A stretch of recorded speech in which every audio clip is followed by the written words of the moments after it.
Patience. I'm going to call the October 18th, I'm sorry, the November 15th meeting of the Woodbridge Board of Education to order at 7:19 p.m. with a reminder to all those watching and participating to kindly mute your microphones to avoid background noise. This meeting is being conducted as a hybrid meeting consistent with sections 149-153 of Connecticut Public Act 21-2. The public may attend in person or attend electronically via WebEx. For those people who are in person, I remind you that you need to be masked in the school building unless you are speaking. The meeting is being recorded and the recording will be available on the district website. At this time, I will take the roll call of the members. Ms. Maria Madonic. Present. Ms. Sarah Beth Del Prete.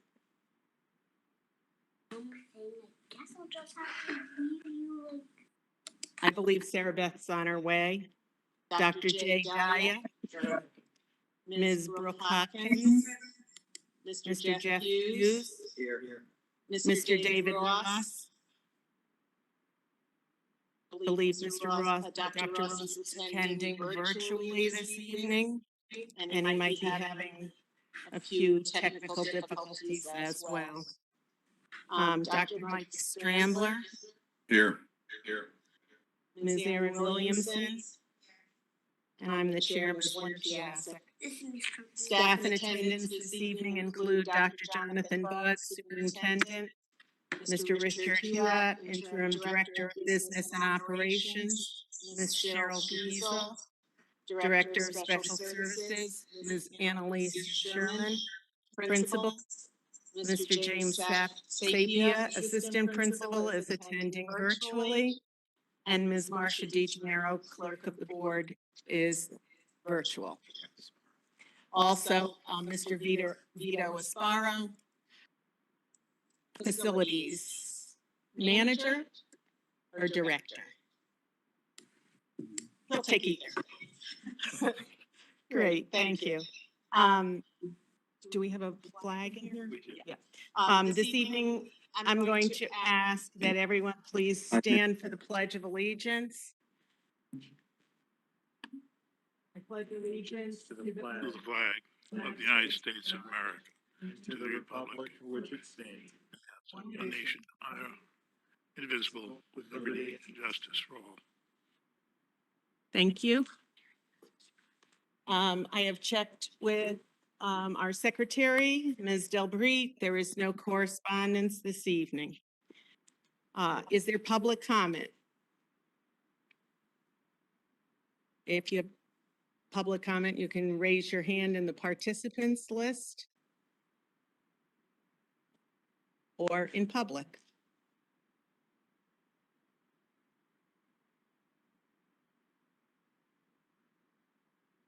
So would you identify yourself and please give your address? James Turcos, 14 Bear Hill Road. I'll be brief. I just had a couple things to say about the screen today. Some of that probably it's on the. But it's one thing that jumped out at me. Doing the 14-day state surveillance, whatever you want to call it. That is in lieu of the 7-10-day quarantine. So whether or not. But those who opt for screen and stay, my understanding is that days 8 through 14, there are those additional restrictions.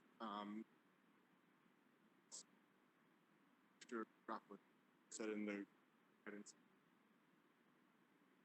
That doesn't make any sense to me, and I think that this is part of a trend, but certain not making sense. That has been this entire time. I think that transparency and rationale provided for everything that is done in terms of policy guidelines builds trust in parents and administrators, regulators, and decisions.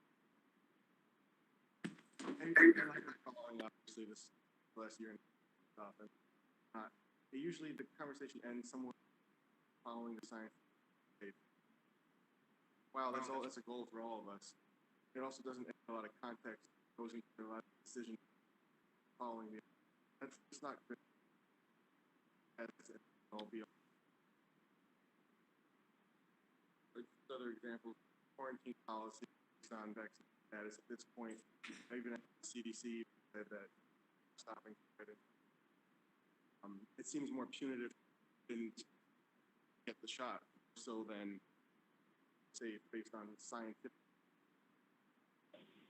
It's not just that's just one example. So I'm hoping that the screening state specific thing, as maybe board member inquire about that, or whoever is. I don't know if anyone from like health consultant, but hopefully we'll have some about some decision. That was about all I had to say.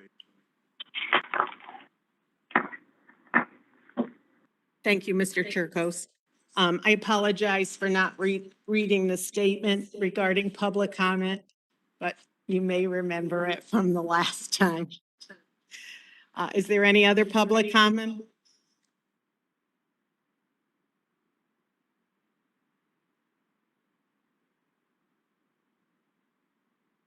You want to speak, Jeff? Thank you. Jeff, I'm going to read the statement so that I'm following the rules. The board welcomes public participation and is appreciative of the feedback we receive from the community, whether it is through letters or public comment at meetings.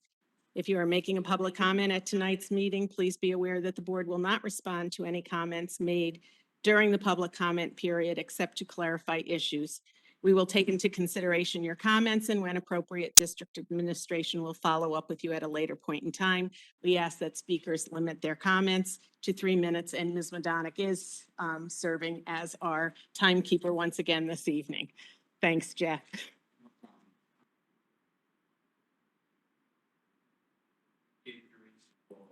Appreciate everything done, but I also some of the things cafeteria, hearing.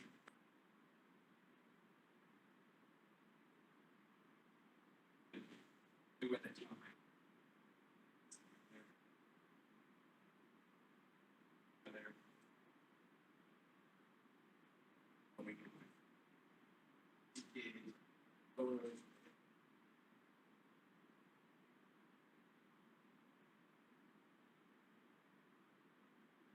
Everyone who's on remote getting volume? I can't hear a word that's being said. I cannot hear you either. I'm not able to hear much either. Yeah, we cannot hear much.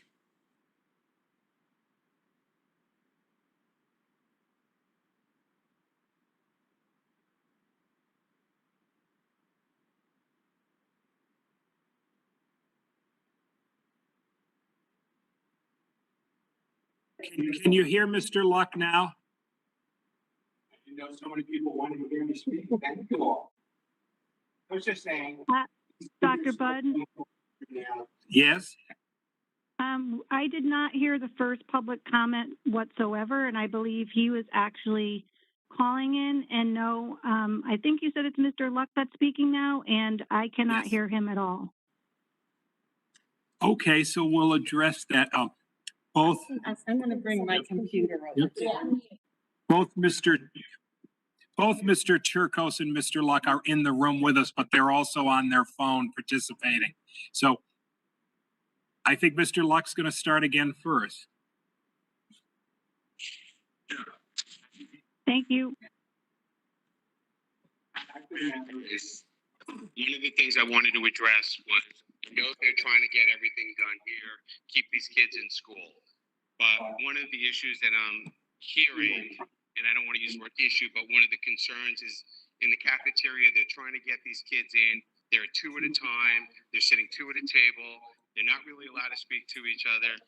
And what I'm trying to get at is these are the same kids that are outside playing baseball, They're at practices. I have pictures where my kids are at 150 kids at a pop, at travel ball, basketball, softball, and they're all together. And I think we really need to start opening up and letting these kids be together. The masks got to start coming off. There are schools now in California that are now fighting and just saying, you know what, we don't need the money from the state and having that held over them and the threat, that we should really start taking ownership of our kids. And the low positivity rate here is still 2.5%. And really just trying to get this thing going. So, Thank you very much. I appreciate it. Thank you, Mr. Law. Mr. Turcos, would you like to repeat your statement so that people can hear it? They could not hear you.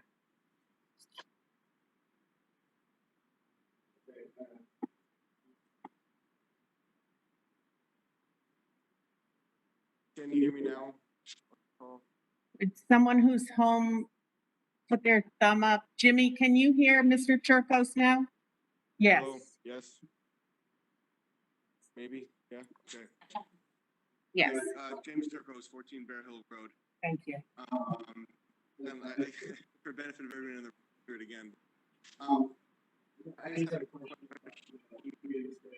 about the meeting today that will be addressed during tonight's meeting, about the, I didn't have a written statement, I said it. I understand that there's a 14-day period for the surveillance for the screening stay if you choose that option in contact. And that would be in lieu of the 7 to 10-day quarantine and the negative test. And this doesn't make sense to me. Days 8 through 14, you're under the higher restrictions. Singing.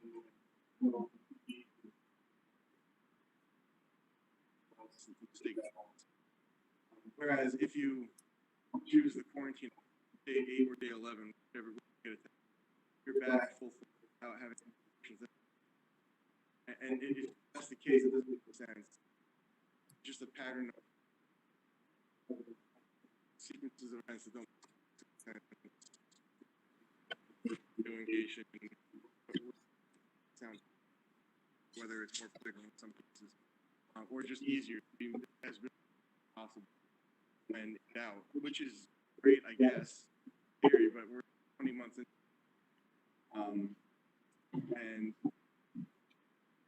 just things like the quarantine policy not necessarily make sense. Like, you know, the vaccine have to get tested. Maybe there's a restriction. We don't know. There's no exact numbers. The CDC said that. So it seems more punishing rather than actually doing everything and based on science. And we get a lot of discussion from people, decision makers necessarily about the rationale that goes. So what, I want to see the science. I want to see the studies and the data. It's not usually discussed or provided. I know that we leave that to sometimes leave people want to understand why things are done, and as much transparency as possible, trust between parents and administrators, PhD and consultants overall. I would just like to see a lot more transparency in some of the decisions beyond following the science. That was the second. Mr. Turcos, thank you. Moving on to item 2 on the agenda. Excuse me. Oh, Dr. Budd, just to let it be known, not that I'm going to ask the man to repeat himself a third time, but just to let you know, unfortunately, you couldn't understand a word he said again, but just for the record, that's all. Thank you. Thank you, John. We apologize for that. moving on to number 2, consent agenda. Minutes from the October 18th, 2021 regular meeting, minutes from the October 25th, 2021 joint meeting of town boards and the minutes from the November 4th, 2021 special meeting are included in this evening's consent agenda, along with both a summary and a detailed financial report.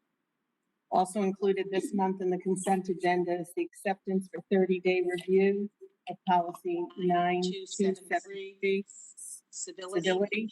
Is there anything the board wishes to extract from tonight's consent agenda? Hearing nothing, I'll ask for a motion to accept the consent agenda. Ms. Madonna? I move for the approval of the consent agenda as presented. Second. Ms. Delpreet? Marcia, Ms. Madonna made the motion to accept the consent agenda as presented. Ms. Delpreet seconded it. All those in favor, please signify by raising your hand if you're sitting at the table.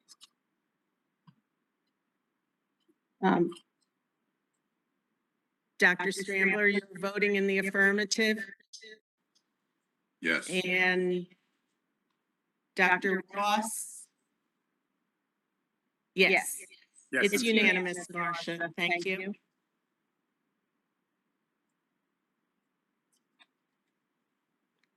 Moving on to number 3, reports. Mr. Vito, you need to mute, I think. I just got a text saying that they can hear you. Okay. Okay, people at home can hear every word that's being said. We're moving on to number 3 on the agenda, superintendent's report. Dr. Bud, turning this over to you.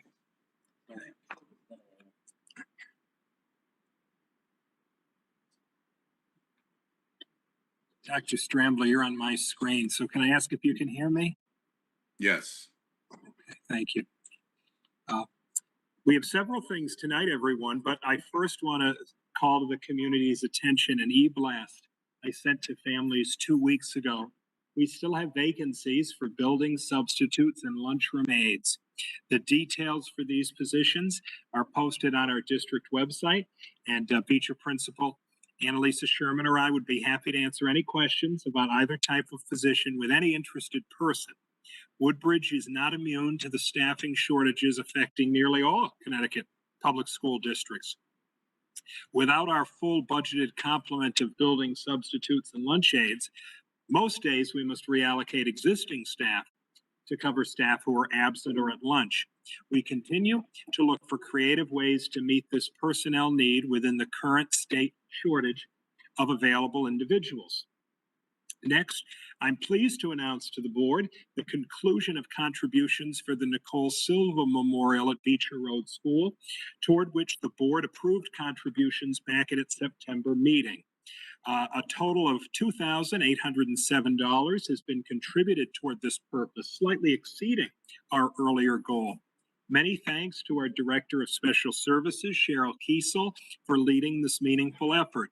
We will continue to keep the board and the community apprised of the progress toward installation at Beecher of the sensory pathways and accompanying mosaic to memorialize Nicole and her decade of service to the children of Woodbridge. I'm pleased to announce next the hiring of music teacher Kenneth Caldwell to continue the legacy of strong instrumental music at Beecher Road School. Families of students in grades 4 through 6 will be receiving specific communication from Beecher regarding an upcoming meeting with Mr. Caldwell to discuss specific plans for this school year. Music is part of the heart and soul of Beecher, and we're pleased that Ken will keep the heart beating and the soul thriving. Later this evening, the board agenda will include a significant presentation on the work of our ad hoc capital plan committee.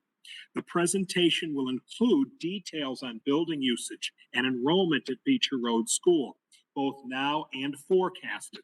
I encourage our community to listen to the details of that presentation so that we can continue the community's investment in the strong facility that is Beecher Road School. Next, I mentioned in October that our staff would be participating in a survey similar to the ones taken by parents and by students in June. Although administering a survey during the challenges of a pandemic is itself challenging, the other members of the administrative team and I have administered and reviewed the results of a staff survey that we will present to you now, one that will ground us and our further growth. So if I can just have a minute to share with you, board members in person, you have a copy of this in front of you.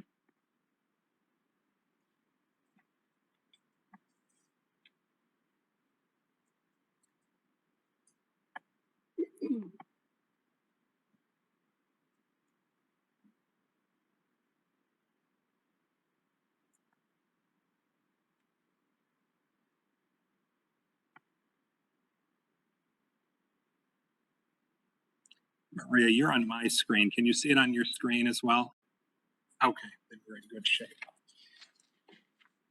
Ms. Sherman and Ms. Kiesel will be presenting with me, but I will start by pointing out foundationally what we also had used as foundational points with the parent survey and the student survey in June. Staff surveying has been implemented by the district relatively recently, more recently than family and student surveying. It began in 2018. Staff surveying was used again in 2019. And the prior Board of Education had a meeting in 2020 to implement a staff survey, but it was not implemented due to the pandemic. And as Ms. Sherman explained at a prior meeting of this board, it was determined to survey staff in early fall. And that's what you see here in the response rate. The survey questions are the same for certified staff and non-certified staff. However, occasionally the wording differs. So for example, the certified staff might be asked about students they teach, whereas non-certified staff may be asked the exact same question about students in the school. So the basics of each question are the same. You see the response rate there, 71% of total staff, 85% of certified staff, 52% of non-certified staff. And before I turn the presentation over to Lisa and Cheryl and then rejoin at the end, let me just say a bit about the flow. The survey captures data like it did for the parents and the students in 5 main categories. And so you're going to see first our analysis of those 5 main categories compared to the spring of 2018 results and the spring of 2019 results. Then the administrative team has analyzed all of the questions that made up those 5 categories, as well as the responses to 5 open-ended questions, ranging from your hopes and dreams for Beecher Road School to areas you feel could be improved.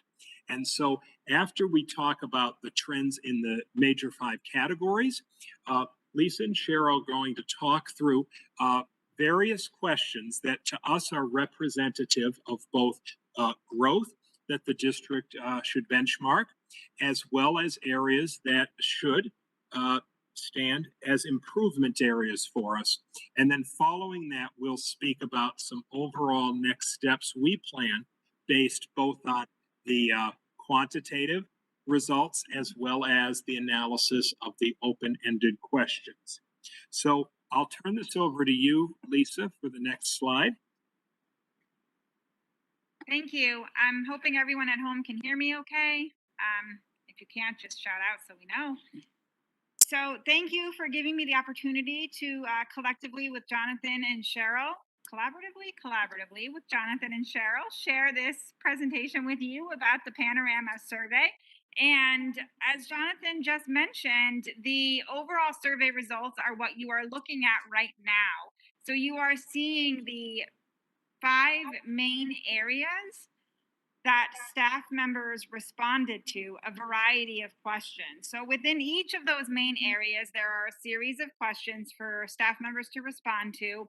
And these are the overall results of the survey, just giving us broad brush strokes over where we are in each of these categories. You'll notice that we included the information from 2018, 2019, and our most recent one is highlighted in yellow.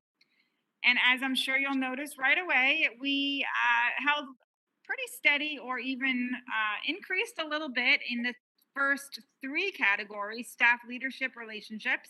And again, I'm just looking at 2019 to 2021. Sorry, I'm not looking all the way back to 2018.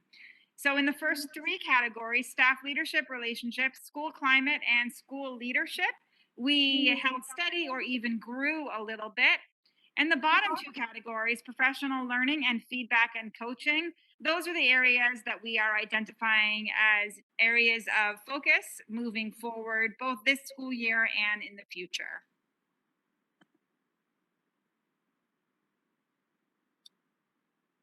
And on the next part, the staff survey has, these are some questions that we had. As you can see, they're separated out with the certified staff and the non-certified, and the top part is the percentage that answered favorably.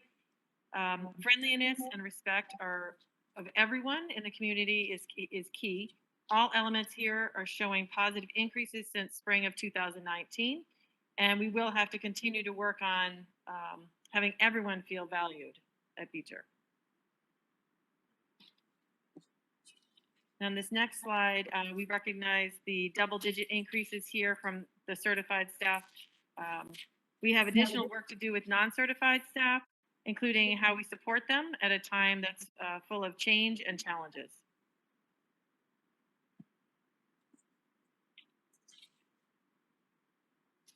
So on this slide, this continues with looking at some of the areas that we have some increases, but at the same time, we are recognizing that there is definitely work to do. So you'll notice that there is both the certified and the non-certified staff in these responses, and there is a split in some of those responses. We do know that one area of need for us is around professional development. That came through the survey in both the overall results and in some of these key areas. And we also are noticing in this, especially in this non-certified staff and certified staff, that the non-certified staff are definitely an area of need, would be additional support, and that will definitely help with the professional growth area. Moving on, these are areas that we identify as strong areas of need for us. And one of these is around the area of communication. You'll notice that that came out to only 26% favorable. And we know that this is a goal, that communication has been a challenge. We are working to meet it. And it is an overall goal. Actually, it's an overall goal for all of the teachers and all of us. So it is a school-wide goal to improve our communication as a school community, and we certainly include ourselves in that school-wide goal. We are also aiming to increase our morale in this challenging time. It continues to be a challenging year after a year that was already very challenging, and we know that our professionalism and our morale and leading with a positive energy and a positive spirit is something that we have to continue to focus on this year, and this survey definitely confirmed that.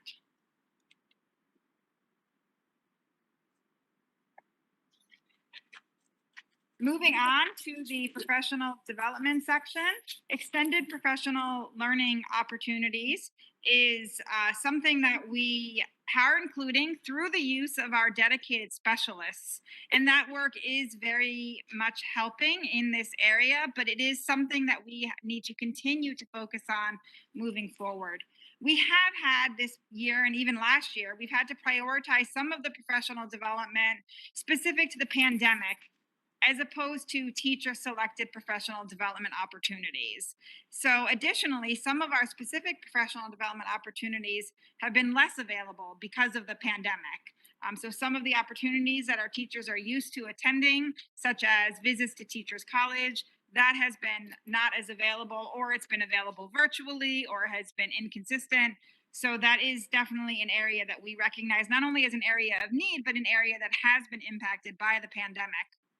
And the final topic here, how much do you learn from the evaluation processes at your school, actually ties in very nicely to the work that the PDEC committee is doing. And it does suggest an important aim related to strengthening our evaluation process, which is some of the work that our committee and our school is working on.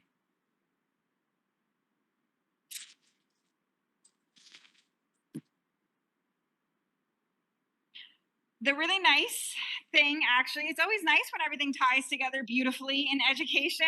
And what we noticed from this survey is that some of the work that we already set for ourselves at the start of this school year ties in and is aligned with some of what we learned from this survey. So, for example, the strategic planning process is one area as a district goal that we are planning on working on this year. And we are diving into that work to help align the mission and the vision, our guiding principles, our goals for the year, and really get us all sort of on the same ship, moving in the same direction with the same focuses.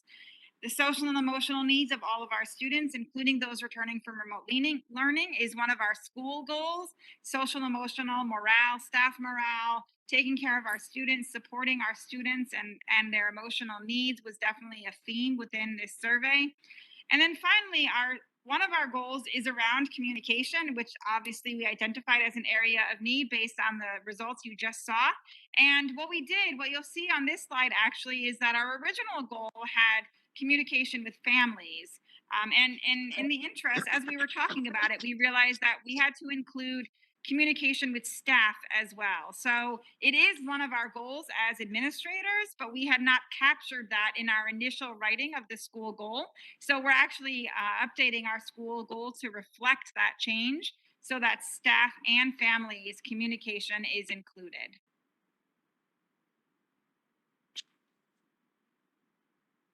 In addition to those elements that Lisa's spoken of, the team has identified these 5 particularly responsive steps, which are essential, I would say, not just for supporting the staff, but for making our whole community as strong as possible. Despite the fact that we are in a pandemic where, as has been pointed out in public comment, communication from all sources changes very frequently, we have an obligation to expand and ensure the strongest communication mechanisms possible. And they should be timely, they should be responsive, and they should be two-way in the sense that we want both to communicate information to others and also receive the information. And in very lengthy conversations about both the quantitative data and the qualitative open-ended feedback here, we've spoken about how many of these areas were ones that the team has been working on over the course of the year, but needs to continue to work on it, and you deserve our updates in that front. The second two bullets on this slide, to some degree, we feel relate to one another. We know that staff value administrative visibility, availability, and feedback. And we know that there's different degrees of feedback, and the more specific feedback is, the better. Our administrative team, like the rest of our staff in the district, is stretched by the capacity of the pandemic. And while that is no excuse for communication that could be stronger, it does go with the next bullet, which is that the staffing shortage, if you will, that I spoke about a few paragraphs ago affects, our administrative team as well as the non-certified staff in particular, but also our certified staff. I have to put in context that we are somewhat more fortunate than other districts in that the number of vacancies we have is on a relatively small side compared to districts where there are actual teacher vacancies. Having said that, we continue to explore additional staffing options. We received some good preliminary outreach to the e-blast to families the other day, on whether parents are interested in coming in as lunchroom aides or building subs. And the first selectman's office has also indicated a willingness to publish some advertisement on that end in their publications. The fourth and fifth bullets on this slide, you'll see reference the post-pandemic world, because there are some things that are possible now, but will be much more possible when the restrictions of COVID have lessened. Professional learning is one of those. And if I can just say for a moment, there's both external professional learning and internal professional learning. External professional learning has been complicated, in addition to what Cheryl and Lisa said, because many of the typical sources that would give professional learning have not been offering them due to COVID. They, in some cases, have transitioned to virtual learning, but it isn't the same as having a teacher's college consultant, let's say, come into the building, or sending staff to a responsive classroom institute. We know those things are important. The other lens of professional learning that's important is internal professional learning. And we have vital staff in the district in specialist roles, for example, literacy specialists, STEAM specialists, mathematics specialists. Most of those positions were reassigned last year to classroom positions. And as a result, our staff did not receive, could not receive the coaching that they so well deserve. And you're going to hear more about that as we present in a few weeks our proposed budget for next year, which is to make sure we maintain both the external and the internal professional learning. The final bullet on the slide, and this was interesting, reflections particularly on open-ended feedback, is we want to make sure that all staff, but particularly new staff to Beecher, understand administrative roles and responsibilities. So, for example, if there is a disciplinary incident with a particular student, at what point a teacher might go to the assistant principal, at what point might the teacher go to the principal, at what point does the special services director intervene? If you're not satisfied with those responses, where might you go further? And so we could go on in that, but we felt it was important in this last bullet to add those 5 words, because 5 words at the end. The pandemic world does cause challenges to the administrative roles and responsibilities. For example, despite our best laid plans, if on a given day we get a call that there's a student who has been identified as having COVID-19 and contact tracing must be initiated, that can shift very quickly the administrative roles and responsibilities. So I just wish to end by saying, really reiterating a comment I made at the October board meeting, and numerous media have reported that being an educator in any form is very, very challenging these days. And on behalf of all of our staff, every single person working for the Woodbridge School District, we appreciate all goodwill from the community as we work very hard to serve the needs of students in this continuing pandemic time. I have additional comments to share that get into the safe return update and the COVID-19 issue on the agenda, but I might recommend it's best to pause here for a moment for questions and comments the board might have so far. Yep. Thank you very much, Jonathan, Lisa, Cheryl. Thank you for your work on this. And to the 71% of the staff who responded, it's always good to get feedback and to hear your voices. So we thank you for that. I'm going to start with you, Sarah Beth. Do you have any questions or comments this evening about the Panorama staff survey results? Yeah.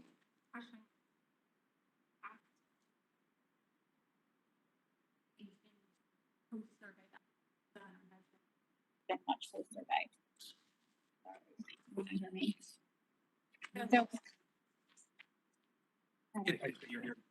Hold on. A little bit. I'm sorry to interrupt. It's just a little bit challenging to hear on our end. Evaluation process, was that like post when it, has there been stuff post evaluation that you've done in the past to try to make improvements, or will this sort of be a first time doing something? I think on that, I turn it over to Lisa because she was here after that survey was done, and Cheryl actually. Oh. So our evaluation process, we do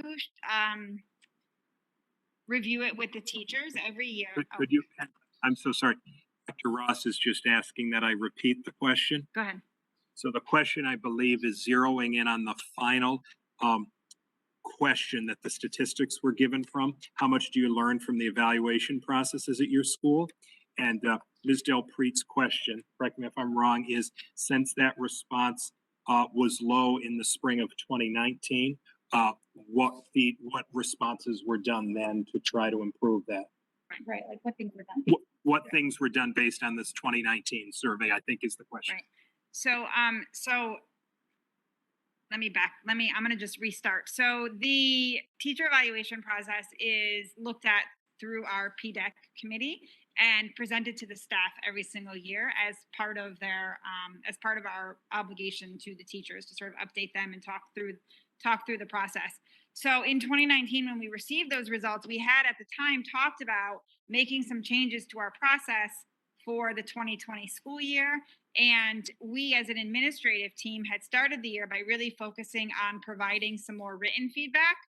And then before all of the work was done and finalized for the evaluation process, COVID hit, everything shut down, and the evaluation process was then not as formalized during last year's school year. So even though there was an evaluation process, it was a little bit more informal per the state guidelines. The state sort of offered all educators the opportunity to engage in the process, but in a less formal way. So the work on improving the evaluation process or changing it, making it better, had stopped last year. And this year we're diving back into it again, and we're talking through what to do differently. And the PDEC committee started having that conversation a little bit, but we decided that we really needed a group to peel off and make a subcommittee and dive into that work a little bit deeper. But mostly I'll say that I think that it goes back to the feedback that what the teachers I think are really looking for are feedback, more feedback, which they don't always receive through the evaluation process as it stands. So they receive feedback in formal observations always, but if it's an informal observation, they receive feedback, but it's not as much, and it's done through the feedback system and not always done in person. So I think some of what we've been hearing from teachers is that they would prefer some oral feedback in person rather than just through the platform that we use. That's one change that we're thinking about making. You're welcome.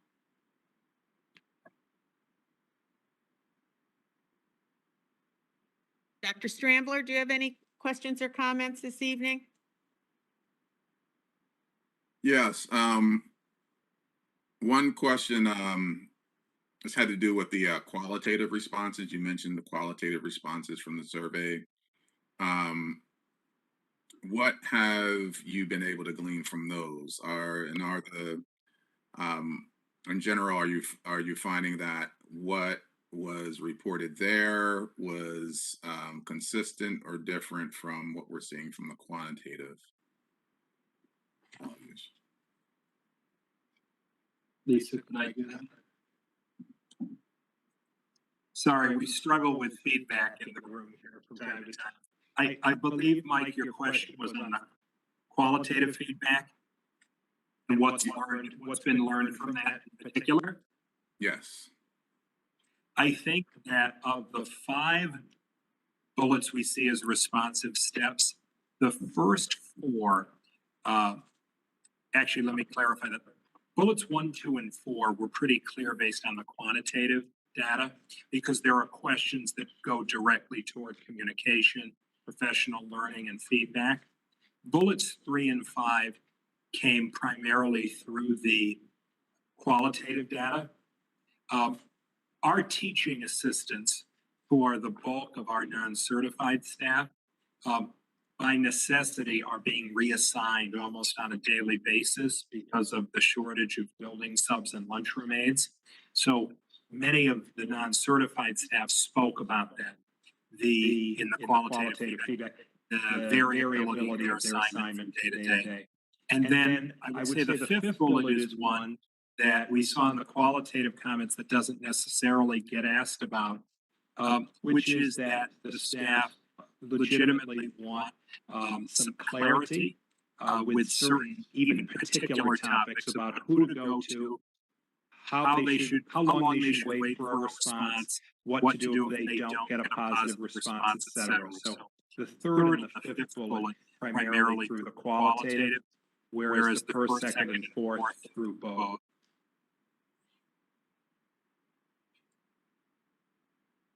Thank you. Anything else, Mike? That's it. Thank you. Maria?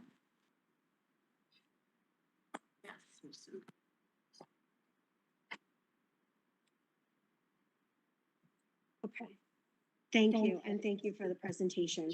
I think it's one of the takeaways that I had from the survey was how the teachers and staff felt that staff development was such an integral part of their work here in this district. And yes, as you mentioned, COVID had an impact of that on that. And yes, COVID limited our options, but I also think it's fair to mention that the last several budgets have left out, have cut staff development from the budget. And this next year's budget is also going to be, it's going to need quite some consideration, but I think that this survey points out the importance of staff development to the working of our district and the education of our staff and the effect that that has on our students. So I don't think that we can ignore that. I think we have to understand that as we go through the budget process. And the second thing that stood out for me from the presentation is the climate of the staff and the morale of the staff. I feel that especially in the Woodbridge, in our community, our educators are one of our most valued resources. And as a board, we need to figure out the best ways to support all of our educators and administrators. And in the past, the board has had that qualitative data and the anonymous but raw data from the Panorama Survey. And I think it's worth exploring whether that information will help us develop a plan to support our educators in a more concise and more streamlined way. Thanks, Maria. Jeff? Yes, thank you for the presentation, and also thank you for those who participated. It's important to get this feedback. In terms of how relevant have your professional development opportunities been to the content that you teach or work, it sounds like we're missing the mark on the amount of professional development opportunities, but we're also missing the mark on what we're offering. Have you guys thought about some changes made to that, or some examples of what we did teach and probably not going to offer again?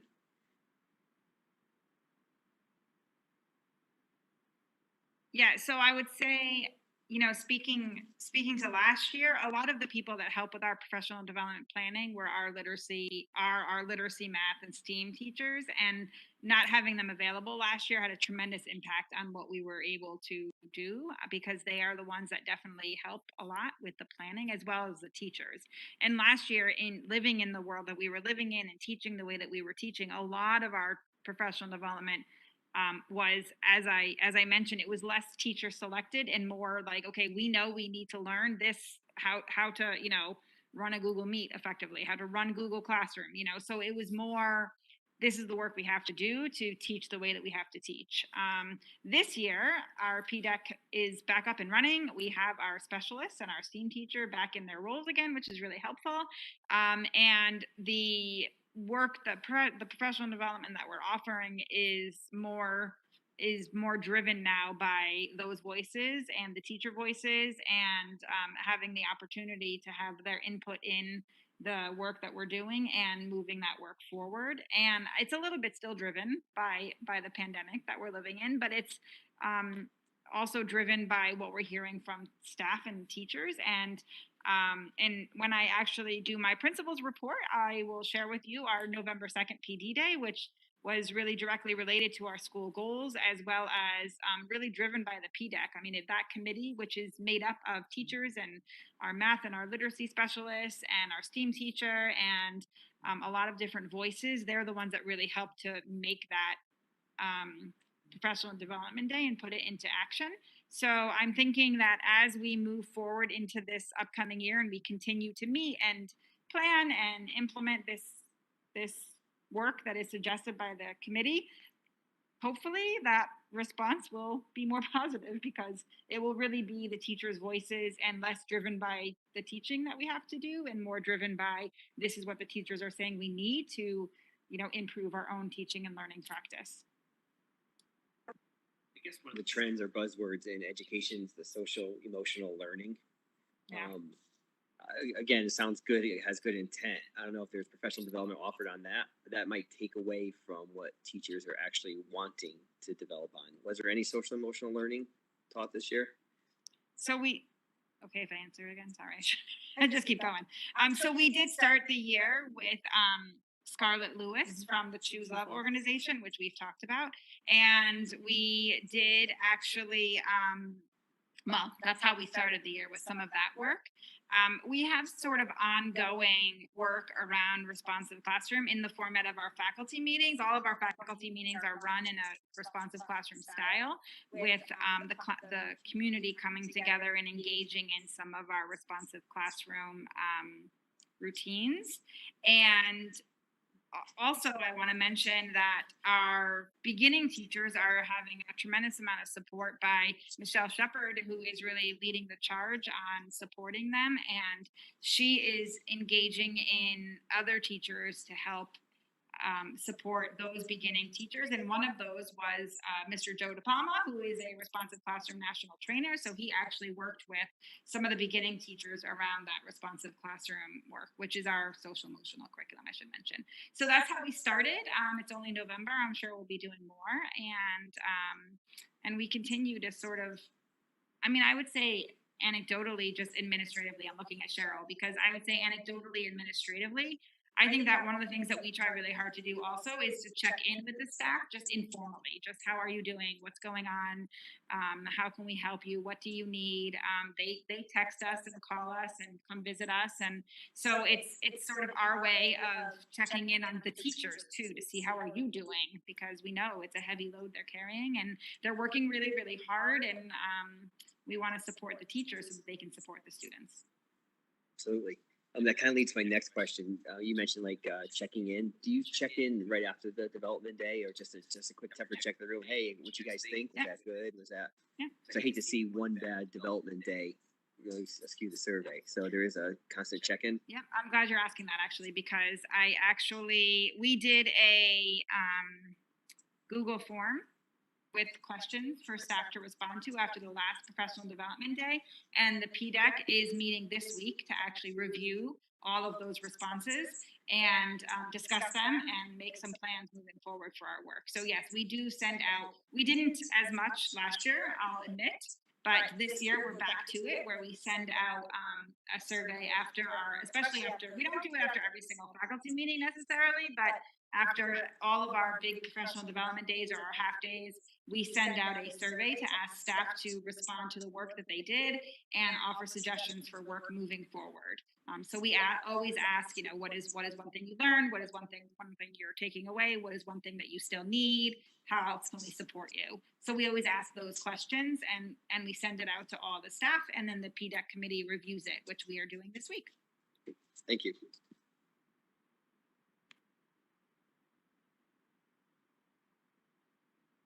Thank you, Lisa. Thank you, Jeff. Jay? Thanks, Lisa. That was excellent.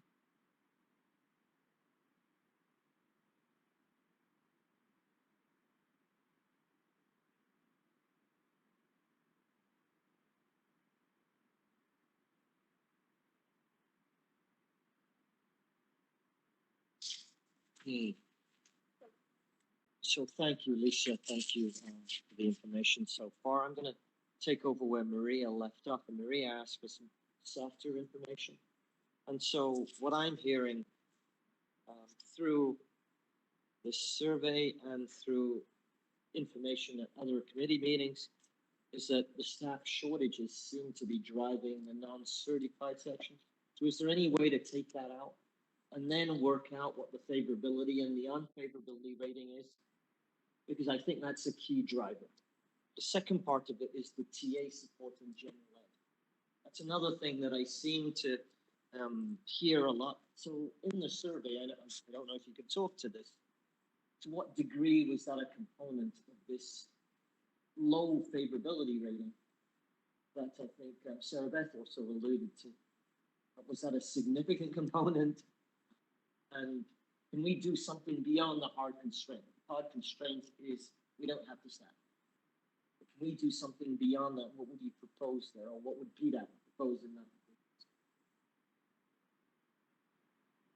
I'm laughing because I mean, if you can like if we can somehow find the money and the people for like, 10 more TAs, that would be amazing. Like I'll be all set then. But all joking aside, I don't know that we can separate that information out. I mean, it is where we are right now. We have the staff we have, and we have the students and the student needs we have. Feel free to jump in. But I would say we're doing the best we can. And I think it's just, I think there's staff shortages everywhere, not just at Beecher. I don't think it's unique to us. I mean, I know anybody who talks to anybody in any other districts, as Jonathan said, we actually are not as bad as we could be. It could be worse. So we're trying really hard to we're trying very hard to be consistent. So if we have to pull a TA, we try to say, okay, we're going to pull you for the full day. So we're not pulling you for pieces. Or if we pull you one day, we try not to pull you the next day. But it is a challenge. We don't have as many interns. We don't have as many teaching assistants. We don't have as many lunch aides. We don't have as many lunch aides. We have been trying to support in that area as well. Mr. Sapia has been doing lunch duty as well as Cheryl and myself. We've all been trying to pitch in and help. And I wish I had a better answer for you other than, I would love 10 more TAs. My question is really simple. Is there anything that we can do to help you in that second part? Not the first part with the constraint. I think we're advertising, we're doing everything. Yeah. Try and fill those slots that, as you said, everybody's in the same position. Is there anything else we can do to alleviate some of the movement? Is there some policies that you might want changing? Or is there something you might recommend to us? I would say that there's a piece of having some high need students moving in, and so that had an impact, and that's something that we couldn't foresee. They just moved into the district, so that had an impact. I think I'd have to reflect on your question a little, Jay. I appreciate that you're asking it. I don't know that I have an easy answer for you right now, but I appreciate that you're saying, what can we do to help? I do appreciate that. So I guess we'd have to reflect on that a little bit and think about it a little bit more if you would let us do that a little, and then maybe get back to you, because I guess I don't have an easy answer other than my offhanded joke about 10 more TAs. A quick question, second question was about surveying staff on professional learning and growth. I'm pretty certain you've probably done this, but have you done this? Probably is the first question. To see if we can get an individualized survey for staff to see what they individually need. And if we could take a look at that data to see how that looks, and then maybe aggregate from that on professional development. What they want, I'm sorry. It's really hard to so do I'm this. really looking at surveying the staff on what their professional learning needs are. Yeah. Go ahead, Jonathan. One aspect that potentially could be interesting to the board is we've just obviously passed November 1st. And so all of the professional staff, the certified staff, as well as the administrators, have identified their professional learning goals for the year. And so that's part of the teacher evaluation process we talked about. But clearly, in many cases, your professional learning goal would be one that you want resources and professional learning to support. And those meetings with the certified staff really just finished last week. And if the board were interested, I think we could make some kind of a presentation to the board about, in general, what those goals look like, how many staff might be pursuing this particular area. And I think you would see, at least from the goals I'm familiar with, that suggests some professional learning needs. That's a possibility. It's really aggregating that information and coming out with some suggestions that would benefit most. Thank you.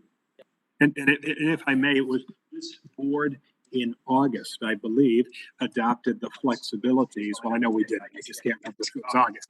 We adopted the flexibilities to the evaluation program for the year that were recommended by the state. And those flexibilities allowed teachers, let's say, to pick from a menu of 5 possible areas. for their goals for the year, and there's a similar list for the administrators. So we already have some focus. And I think now, having disseminated those and gotten the goals back, that could be really interesting to see what our people.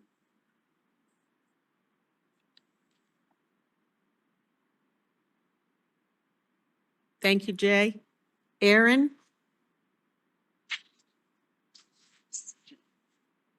Thank you guys so much for the presentation. I do have first of all, I want to say, 71% feedback. I actually think that what that says is that your staff is really invested in you all, and that's a huge feedback. And so even though some of the scores might not be as high as you would hope, I think what they're also telling you is that they have faith in you and they want this school to be the best it can possibly be. Because if you've just given up on a system or given up on people, you don't answer a survey.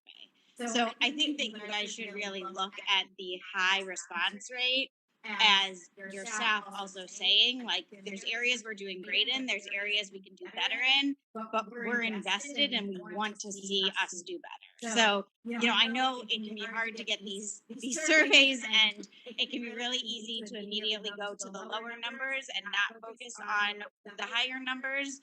So, just a reminder that, sometimes just looking at the response rate can tell you something, in that your staff are telling you that they want you to try, they want to give you this feedback.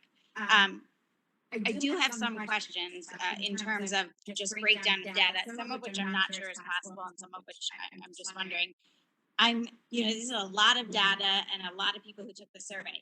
Is it possible, or have you tried to break down or see if there's trends in various grade levels or among various cohorts? Like, and I'm making this up because I know nothing, but like, if something went wrong, are the people online? He's giving you a thumbs up behind you, so.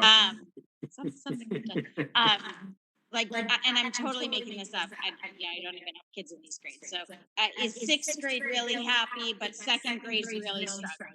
And things like that, where we could even like depict the data apart a little bit more to figure out what is, because basically in my mind, having done research, data is a story, right? Your quantitative data is telling you some various information depending on how you break it down. Your qualitative data is telling you why is that the case. So is that possible? Like, are we able to disaggregate based on grades or different varying things? The way the Panorama Survey is set up, and that's true for all 3 years of this, there's very limited identifying information. First of all, Panorama sends everything independently through a unique link to every person on the staff. There is a distinguishing factor whether somebody is a teacher or a staff member, and then the person is asked 2 questions, one of which is, how long have you worked at Beecher? And another one is, how long have you worked in education in general? There's some ranges for those, and somebody can also choose not to answer either of those questions. But that data isn't disaggregated with any of the other data. It's just kind of its own data set. So I would, given where I think you're driving, Aaron, which I think would be really interesting for us, this particular survey, I know that it couldn't do that. I think the board could be engaged, could want to engage in a really important discussion this spring for staff as well as for parents and students about whether the Panorama Survey as it's been done, or if there are other options, and or another survey is the best survey mechanism.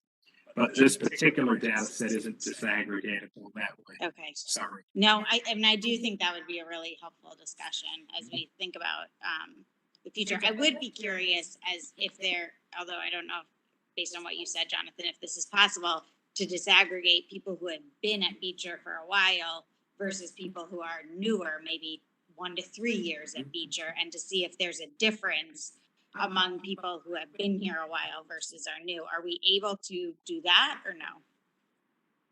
I'm 95% sure we can't. But the 5% possibility makes me say that I think we should. Okay, all right. Can't, yes, no, I think that'd be helpful.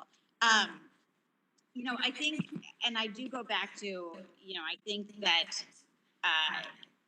71% is a huge response rate. It's a lot of people investing their time. I just full disclosure, I'm a qualitative person. I'm a researcher. My background is doing qualitative research. So it is some of what I'm missing in this is the story as to why.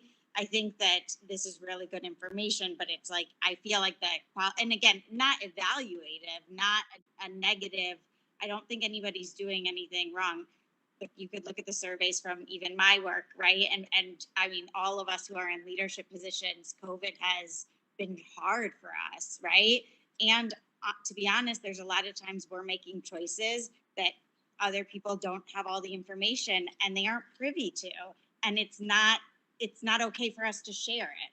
And so that's a burden of leadership, right? Where sometimes you have to make really hard decisions and the people that it impacts don't know all the information you have, and it's not okay for you to share it. So totally caveat all of this with that. But I also think that it'd be helpful to have a little bit more of the story as to, I'm assuming that the teachers spend a lot of time on the qualitative report. And so just getting a sense of what is their story they're trying to share. Again, a lot of it is actually going to be for you guys, right? They're sharing with you as administrators, but to the extent, to Jay's point, that it's helpful for us as a board to know some of that to shape our decision making. And also, to be honest, part of our role is to go and advocate for the school within the town, right? So part of our role, for example, is to say, this year we're not cutting professional development, and here is why. For the last 3 years, we cut professional development, and then we did this survey. And what the survey tells us is that when we cut professional development, it negatively impacts our teachers. So this year as a board, we refuse to cut professional development, and we're going to go to the town and we're going to advocate on your behalf. So Can those be shared? Huh? Can these be shared with the parents? It's not your question. It's Oh. not your time. But anyways, I say all that to say, I do think that at least my hope is that, you know, to whatever extent that we are able to see more of the data, whether it's more the quantitative or qualitative, my hope would be that it would be done in a way that helps us be better advocates for you guys with the town, and to just have a better sense, because it is hard to be on a board, of really understanding what is happening in the school day to day so that we can be better supports to you.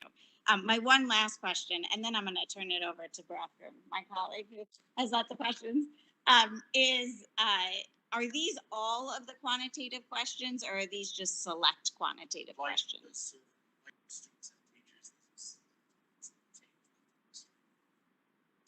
Okay, so yeah, it'd also be helpful to have kind of all of the quantitative, even though I know that these are kind of the highlights. Since we did the survey, it's helpful to get the data. So just one other thing in terms of that. I don't know that I'm allowed to pass to you, Brock, so I will turn it back over to Lynn, and she can determine whether or not. Since this month I was going backward in alphabetical order, David was really next. But he might defer to you, Brooke. Go ahead, Brooke. David says he'll wait. See, David. Thank you. I am not a researcher, so that's why I had to jump in there. So thank you very much for this. And I too look at that 71% as very favorable. And we do want to support our teachers. What I do look at as I'm thinking this is all COVID numbers, which is why these are negative numbers, I would say. We have low staff. We need more staff. So that's definitely hard on all the staff that are currently here. So I definitely understand that. So budgets we can't change right now. I don't know, can we volunteer? Can we have people come in to volunteer? Is that something that can be done? Or does it have to be a paid professional for the lunchroom, stuff like that? Can they be just straight up volunteers? In the current vacancies we have couldn't be filled with volunteers because they're the only adults supervising the students. Okay. We may get to a point where there's enough students in the cafeteria, let's say, that one volunteer with one staff member would help, but we're not quite at that point yet. Mm-hmm. Okay. But I guess what I do see some of the needs are is the teacher development, professional development, thank you. And the evaluation, so I would like to see more just geared towards straight education to maybe help the teachers as well, because I feel so much of it is everything's COVID related, where we're just talking about the quarantine numbers, who quarantines for how many days. I feel like there's so many trainings. You brought up the Google training we had to do last year for everybody because that was a new technology. So just getting back to the core education again, I feel like might relieve some of the pressure on the teachers too, because it's, I don't know, I feel like every day the state changes what they're doing. So then you guys have to jump to that. And I can't imagine when at the end of the day, we're here just to teach core curriculum. So I don't really have much to add other than it's frustrating, I see, but I know it's a good school. We've got to get the numbers up. Thank you. That's my statement. Thank you, Brooke. Okay, David, thanks for being patient. Sure, thanks. I don't have all that much to add above and beyond what everybody else has said. Thank you for the survey, and the response rate is, Jonathan, can you hear me? You're making a face. You can, okay. There are elements here that are certainly some opportunities for us to be thinking about improvement. I really agree with Maria and Jay and with Aaron talking about how can we get as much as we can out of this data set. And I couldn't actually hear your response. You were still muted when Aaron asked it, but I think one of the questions she asked is whether there were questions that are not included in the report that we saw tonight. Okay, so I would like to make a formal request then. Could you please share with the board the full set of questions, all of the data and all of the qualitative responses so that we can have the opportunity to please take a look and just see what else may be there so that we can help think about ways to move forward from here.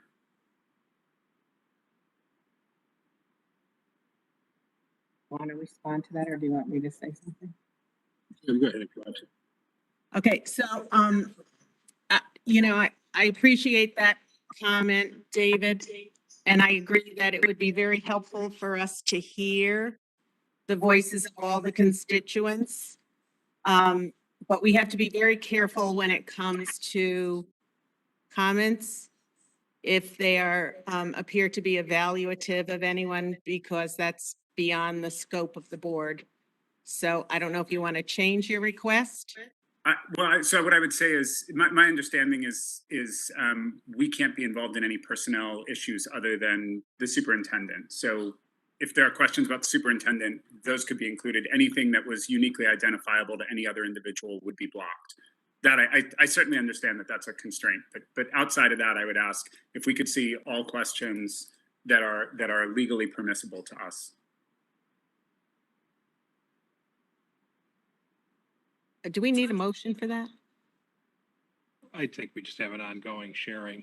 Okay. That will happen So afterwards. I think your request has been heard by the administration, and we'll move forward on that. Beautiful, thank you. Any other questions that you had, David? Perfect. Anyone else? Brooke, did you? Okay.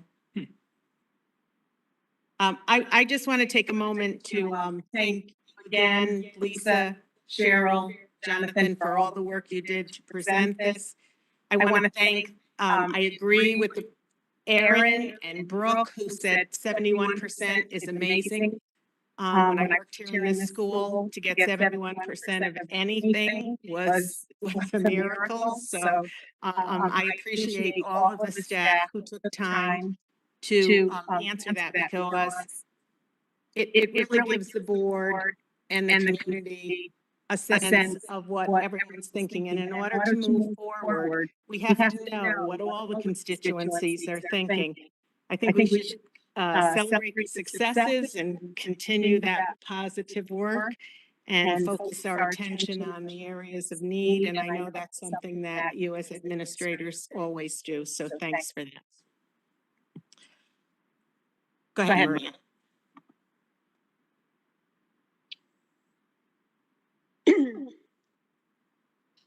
Thank you. And thank you, David, for that suggestion. I know that it's been noted, but I would like to make a motion that the board is able to receive the information from the Panorama Survey that is legally permissible to us, within about a week.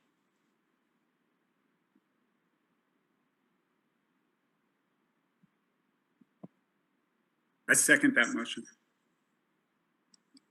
Okay, so Ms. Madonic made the motion, Dr. Ross seconded it. Any discussion on that motion? Can I just make a quick comment? I think Yep. this day would be great to have, worry about the straight of a week. I would leave it to the administrators to give more time or see that they're stressed already, so. I'd like to Fair. add that, you know, maybe they might need more time, but if we get it a week, that's great, but I don't want to find them anymore. Would you be willing to accept by the end of the month? Just because of the holiday and everything. And that's why constraints too. Yeah. Discussion is, Yeah. I agree with you. So friendly amendment to the end of the month. David, do you accept that? Not hear a word that was said. We're going to extend getting the report till the end of the month. Okay. Okay, so the motion's been amended for the information to be received by the end of November. And David's accepted that amendment. Any other discussion? Aaron? I just think it's important to go on record in front of the administrators and the public to say, like, it's not for evaluative purposes. It really honestly isn't. I'm sure there are comments in there that, I mean, I get comments from my staff. I oversee a lot of people. Not all the comments are pretty, right? I'm sure there's comments that are like you might be going like, oh my gosh, I can't believe they're not going to read that comment, as well as other comments that probably do speak glowingly of your work. So I just think it's important that as a board, we say publicly, like, please, I know this can be anxiety producing. It is not evaluative. It really is out of a desire to have a good sense of just what's happening in the school and for us to know how we can be your best supports and advocate, because along with that 71% that answered the surveys because they believe in Beecher Road School and they want us to see the best we can be, like, we all dedicate our copious amounts of time to attend these meetings and to do this because we also are really invested in you guys and in this school and wanting to support you and support the teachers to be the best that we can be as a community. So I just think it's important for that to be part of the record, that I don't want this request to seem, I know it might seem as like, oh my gosh, and I totally get that as someone who gets a lot of evaluations as well. But I think I hope that I'm speaking for my colleagues when I say, I think the interest is really just an interest and a desire to understand. And we know that the comments range a gambit, as they always do anytime you have a large number of people taking a survey.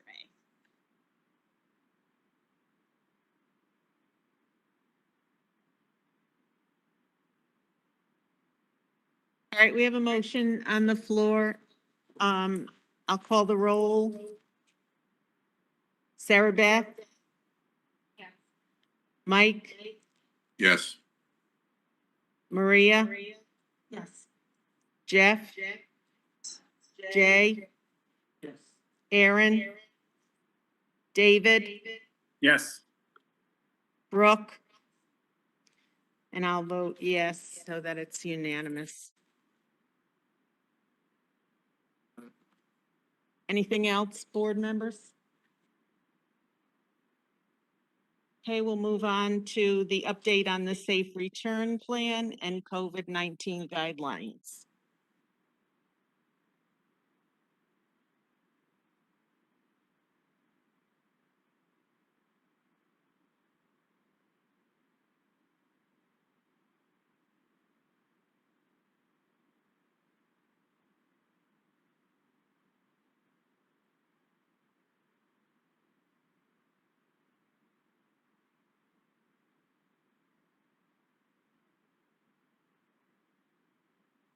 Mike, can you see that? So this is an update to the community on the safe return plan. And our first slide is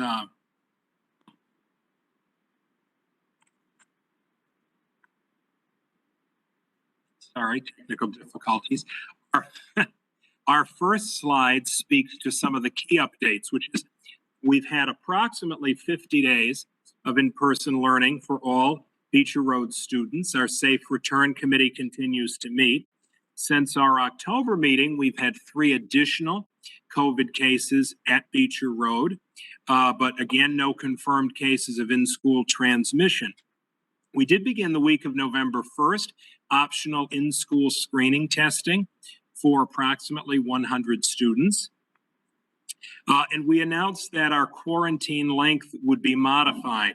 That is, whereas a child previously was quarantined for a straight 10 days, now the student could return after 7 days if the student has a documented negative test from day 5 or later, if the child is asymptomatic. Very pleased that QVHD and Griffin Health are continuing their pediatric vaccination clinics. They're actually going to be doing a second one this Sunday, November 21st. And then we have enabled the screen and stay option that was referenced a little bit earlier, which led to parent, guardian, and staff surveys last week and implementation this week with any future Beecher Road quarantines based on the results. Now, the details of screen and stay we explained in a thorough, as clear as we could be letter today, and we have, as you'll see in a minute, scheduled an additional forum later this week. The definition of a close contact does not change. However, certain close contacts in grades K to 6 no longer will need to quarantine. And the definition in the middle is key. If the K6 close contact has not been within 6 feet, unmasked, or indoors of the COVID positive individual, that close contact does not need to quarantine if the parents, guardians affirm on a form that they will monitor the child's symptoms for 14 calendar days and keep the child home if symptomatic. So that's a parent-guardian responsibility. That will be an online form, and the parents and guardians will then monitor the status for 14 days. Now, in that case, the school-required quarantines will probably just be the students who ate snack and lunch in the classroom around the COVID-positive individual. I stress school required there because there, on the next slide, you will see that a parent still has the option of having the child quarantined, even if the child is eligible for screen and stay. So we would have to continue to mandate the quarantines for those students directly around the affected individual. And I can tell you that the fact is, we probably cannot assure in every single case that snack and lunch can be spread out more than the required number of feet. Now, the second bullet is important, and it was referenced earlier. Per mandate of the state, the students participating in screen and stay may have modified physical education and music instruction for 14 calendar days. That's a may have because it depends on what the phys ed or music activity is. Aerobic physical education activities or singing, music activities would not be allowed to be engaged in by these students, and Ms. Sherman is meeting with the music and phys ed teachers later this week about that. It's important to note that screen and stay only applies to close contacts during the school day or on bus transportation. It is not an option for extended day. That's by the state guidelines. And finally, it's important to note, especially with the Griffin Health QVHD connection, that fully vaccinated students in any case don't need to quarantine, whether for 10 days, 7 days, or anything. When we do contact tracing, a person who is fully vaccinated does not need to quarantine unless symptomatic. To show the survey feedback that led to this decision, we did ask all the parents who responded, and there were 239 responses, if their child were eligible for screen and stay, would they affirm that they would engage in that process of monitoring for 14 days? And 80% said yes. leading us to the conclusion that this was a viable process to engage in. Secondly, when you get to the implementation of snack and lunch, again, we'd be in a situation where the entire class wouldn't need to quarantine, but those who are close would need to quarantine. And would you support screen and stay with this as the case? So approximately 3/4 of parents said that they would. The staff was divided about a third, and a third on this from the 50 staff respondents. But of course, as a member of our Safe Return Committee pointed out, with fully vaccinated students not needing to quarantine any longer anyway, the fact is there'll just be fewer students in the there'll be fewer scenarios where the whole class has to fully quarantine. I want to share here with the other administrators feedback related to the strong job being done. These are some trends from the qualitative feedback. The strongest theme that we saw in the qualitative feedback were from parents and or staff thanking the school for, as you can see in the responses, the in-person instruction, the communications, and I think of great pride to the administration, the fourth bullet, that we've done a great job dealing with a wide spectrum of issues and parents' concerns without alienating individuals with opposing views. We also had some people recognizing the communication could sometimes be better. To illustrate, as I like to do for the community, that we have a variety of thoughts in our community. We had actually just as many people support lifting the restrictions as we did people opposing lifting the restrictions. And we also had some strong opinions, even though there was not a lot of discussion on this point on the survey. There was feedback related to both encouraging and not encouraging vaccination. We did ask a survey question of parents just related to when they thought they would anticipate their child getting vaccinated against COVID.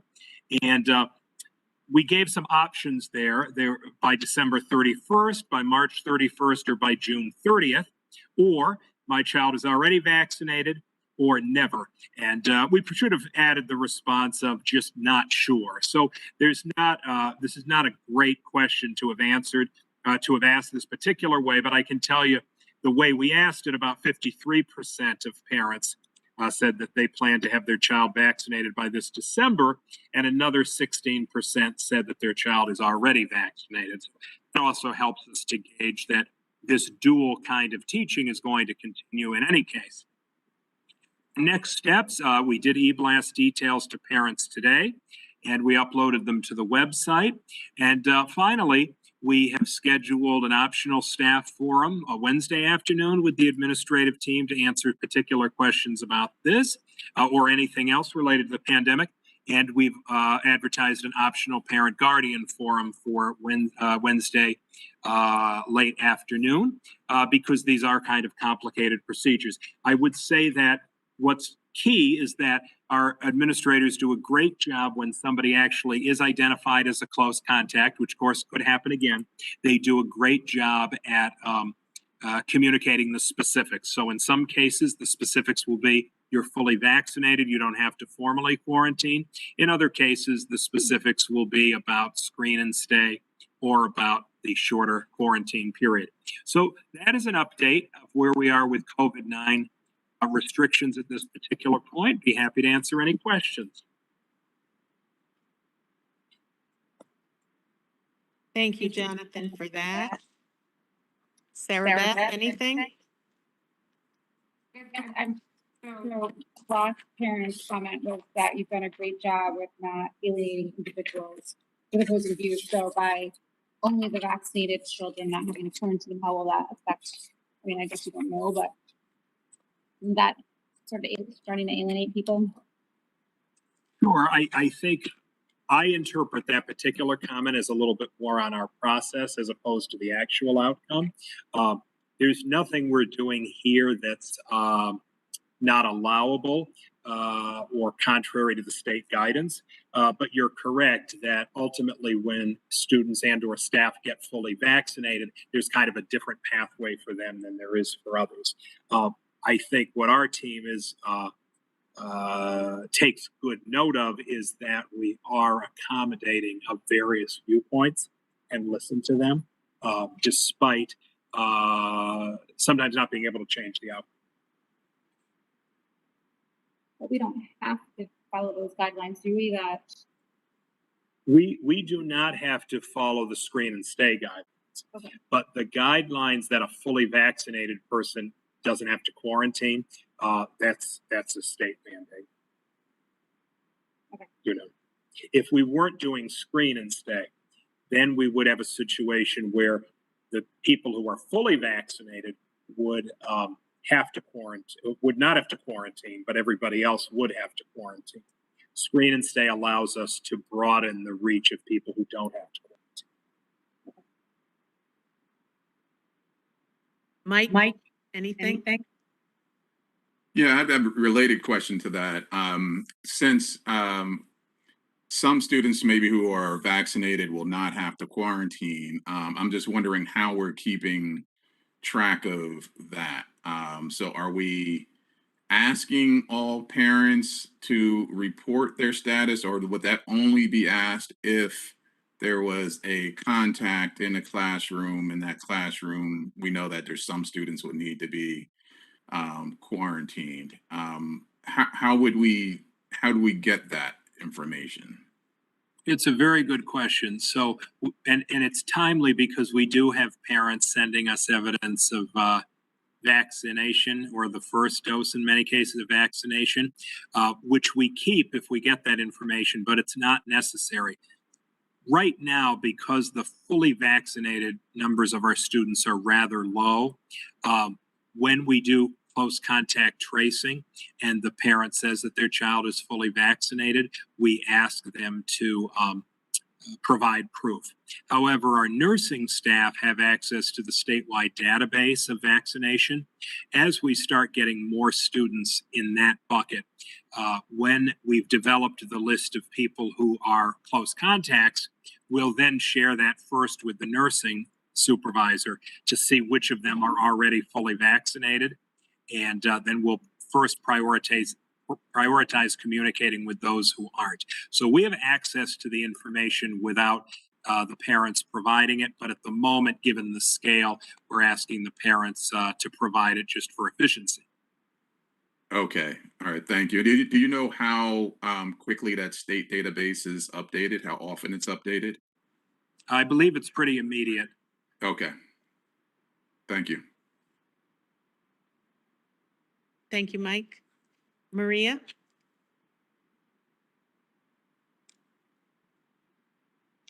Thank you. I just had a question about the vaccine clinics, and I know Griffin Health is partnered with QBHD. With 53% of people responding that they want to get vaccinated by December, I know that the vaccination clinic that they had at Amity High School this past Sunday, they had to limit the number of people because they had such a great response, even though it was supposed to be a walk-in clinic. So were they planning to do that again, and were they planning to use Beecher Road as a site? That's right. They're doing it again this Sunday, November 21st. At Amity or here at Yes. Beecher? At Amity. Okay. Thank you. Thank you, Maria. Jeff? Just for clarification, the screen and stay program is through the state specifically. There's nothing specific to Woodbridge I'm reading in here. Is that correct? Right. As we're implementing screen and stay, we have to implement it based on the state guidelines. So that's exactly what we're doing. Okay. And then I understand this is probably a lot of administrative work, and I really want to sound appreciative of this program. I think it's a step in the right direction. But I do too have concerns with Sarah Beth identifying who's vaccinated, unvaccinated. I think that is just, I think it's morally wrong. I think health is a very private matter. And I know there's nothing we could do because we're following state guidelines, but to separate the unvaccinated and vaccinated, I just see that turning bad in so many ways. That's it. Thank you, Jeff. Jay? No, my question was about the administration of the system like that already. Thank you. Thank you, Jay. Aaron? So just clarification on one question, and it's to go off of Jeff and then James, who gave the public comment. Is the 14-day symptomatic monitoring for the screen and stay, which is different than the 10-day if you quarantine at home, is that state? Are those numbers state? Okay, so just James, if you're listening, or anyone else who had that same question, the reason, because I agree, it is confusing why those numbers are different. It doesn't like logically make sense. So the numbers of the 10 days versus the 14 days are mandated at a state level. That's right. Okay. And then going back to Jeff's question, and it does, I mean, this is kind of goes into our diversity stuff, right? Of like, we're going to have kids, some kids are going to be vaccinated and some kids aren't. There's a diversity of that. And so I just have teachers thought about, or maybe we want to prompt teachers to think about, if that comes up in their classroom, how are they going to respond to that? Because parents have very strong opinions on both sides. Kids repeat, as we know, what they hear at home from their parents sometimes. And there may be times, as you see half the classroom at home and half the kids here, of either correct or incorrect assumptions about kids. And then as they all come together, why aren't you? Why are you? I heard this, you know, and I will say, even, you know, my kindergartner came home telling me stuff that she had heard at school in kindergarten. So I just going back to kind of that diversity and making sure everyone feels safe and welcome at Beecher and respected at Beecher. It might be just something that we want to prompt and think about of like, how do we want teachers to respond as these things come up in the classroom? I'm sure you guys are way ahead of me on this and have already thought about it, but I just adding that diversity part. Thanks, Aaron. David, any questions or comments? Nothing to add above what's been said. Thank you. Thank you, David. Brooke? Okay. So the question I have again is, I think about with the teachers, they're already feeling very taxed, and then to take on another like medical issue, strain, that kind of concerns me. Again, how much medical work are we going to be doing in the school systems?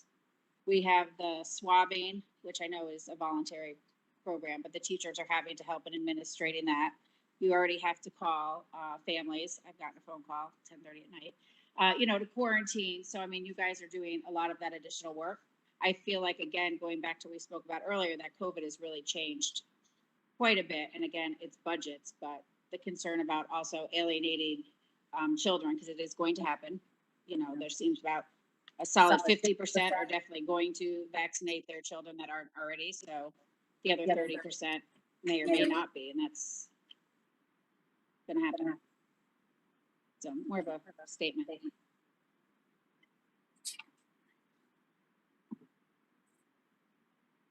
Thank you, Brooke. I too worry about the burden on the staff, especially the administration. I know how hard you're working.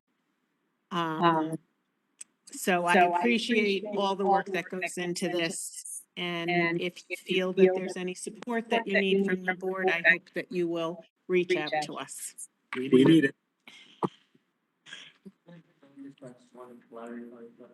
Go ahead, Jay, absolutely. So, you talked about the vaccination in the survey. You talked about 53% vaccination by December. You said around 16% vaccinated. What I want, so that I get 70. So I'm looking at 70% now on the vaccination rate by the end of the year. Is there any information about parents who said they would fully vaccinate? So was there another category that I'm missing? Sure, so there were 5 categories on that. About 15%, my child's already vaccinated. About 53% by December 31st. There's a small slice here that's going to be the remainder by March 31st. 18% by June 30th. Oh, excuse me, 9% by June 30th, and about 18% never. 20%. That's correct, but I think some of the never might have chosen a not sure option if that had been an option. Yeah. Was there an option that said not to go? That's correct, right. And I've heard it said that the slice about the child being already vaccinated against COVID-19, that 15% is probably high based on what we believe is the case. But again, we didn't get into the details here of fully vaccinated versus one dose, et cetera.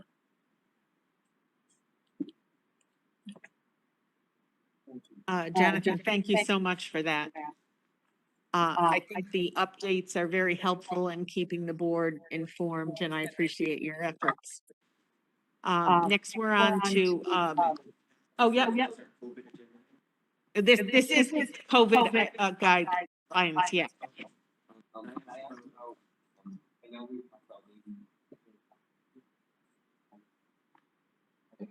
Jeff, you have to entering the cafeteria. Yes, so if I could just ask about the cafeteria at the October 18th meeting, I think we said we're gonna start that week. So if I could just get an update where we are. Yeah, so it ended up being a little more complicated than we originally anticipated. So I have to give a shout out here to Jimmy Sapia, our assistant principal. He's been working really, really hard on getting this up and running. We ended up, there was a lot of pieces that went into it, including getting the list of students to the nurses department so that they knew which classes were eating together so we could identify our allergy students. We also had to identify assigned seats for all of the students in case of contact tracing and swab and stay. Screen and stay. Screen and stay, sorry, it's 9 o'clock. And we also, there was a lot of layers. I don't need to go into all of them with you. Long story short, tomorrow is the first day that we will be back in the CAF, starting with 2 classes at a time. And the schedule was a tremendous amount of work that Mr. Sapia also worked on, but it is launching tomorrow for sure. And we will be moving forward with that and hopefully maybe be able to even add more students into that cafeteria mix. So yeah, starting tomorrow officially. Thank you. I can imagine the amount of work going into it. And thank you. I think it's moving in the right direction. I like hearing adding more classes. Yep. Are there screen protectors being used in the cafeteria or something I heard? Yes, they all have they have the ones that are multi, like an X, but it's more than an X because it's like an X and then another X. So yes. Sure. Short answer. I obviously appreciate safety and all, but I don't think there's any science behind screen protectors. I want children to feel like they're not being punished or put behind glass. Is there a way we could do without the screen protectors? Is there? So I will tell you that when we had QVHD visit us and go on a building tour, I think that we talked about that at a previous meeting. They actually were the ones that noted the screen protectors as an additional safety measure to start with, at least. Whether or not we can take them down in the future, I think that we'll have to consult with them again and consult with our school nurse supervisor and Dr. Shannon Martinello. But definitely to start, we're going to keep them up. Do we have Shannon on tonight, Dr.? She wasn't invited, so I don't know if she's on here, Jeff. Oh, okay. Yeah. I just for clarification, she usually invited as our consultant? Or? Sometimes when she's going to present the details, she had been part of the Safe Return Committee on the screen and stay. Okay. The students are also using the screens in the classroom during snack and lunch too. So it's in keeping with the work that we're already doing in the classroom. Okay. I just like to always see us move forward in some type of normalcy. So just keep that in mind. Mm-hmm.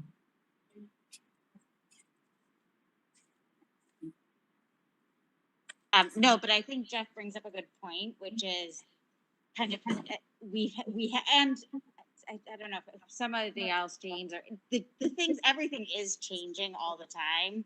And it might be helpful to just, for the parents, as a parent, to get an email of like, these are our current protocols, COVID protocols, and these are what you should expect is being implemented consistently in your classroom across all schools. Because again, just kind of that consistency of like, what are the protocols? Are they, we're no longer 6 feet, we're now 3 feet. We use screen protectors, to Lisa's point, when there's eating in the classroom.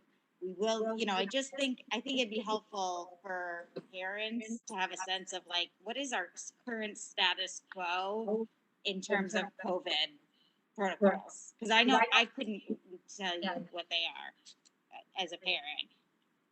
I don't know if that other people feel on the board that would be helpful, but. I think last meeting we had, like we heard they were able to leave the masks outside. What I noticed on the board, and some people I knew, they gasped. They said, "Oh, I didn't know that." And when I asked, it had been going on for a while. And so I think that update on a regular basis would be really good. Yeah, maybe like what you've already gotten rid of, right? Like we no longer are requiring masks outside. We are no longer, so people can start, the people that want to see, because you can see from the survey, people are split on what they want. So I think it'd be helpful to say, here's what we are keeping in place. And here's what we have because of, whatever, here's what we have decided or have heard is no longer effective. What we know about COVID is vastly different than what we knew when we started. And so I just think that would be helpful, that information. I think that's a great point, Erin. Because that's what I call like the world's opening up again. Parents are seeing what other schools are doing, they're talking and seeing what's going on. So there's a lot of comparison. I just don't want us to fall behind where we're still have these heavy restrictions and the rest of the world doesn't. You can see it evident in restaurants. I take my children out to restaurants. There's no screen in front of them. They ask me, and I just can't answer. So I think those updates will be helpful in trying to at least have parents have a conversation with their children.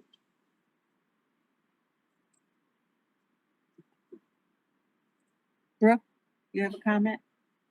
And again, to kind of copy that, for us to have a policy in place so that when the executive state orders are lifted, we have a plan to go into. So knowing what's already been done and what we moved away from, I think will help with the policy so that we're ready when it's time for the world to open up. I do have a question really quick, kind of to go back to earlier. Do we know what the state numbers are as to the data as to why the 14 and the 10 days? Do we know where that comes from? Or why those numbers, I guess? That just seems strange to me.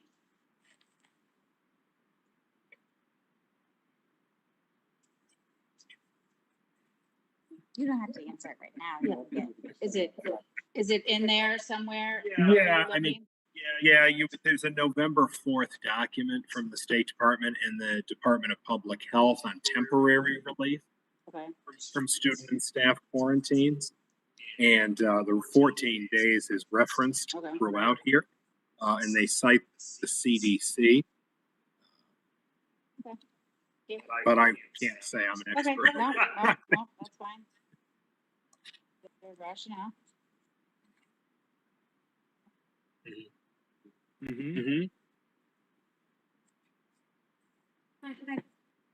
Sort of piggybacking on that. Where are things at with like going back to getting back to field trips and things like that?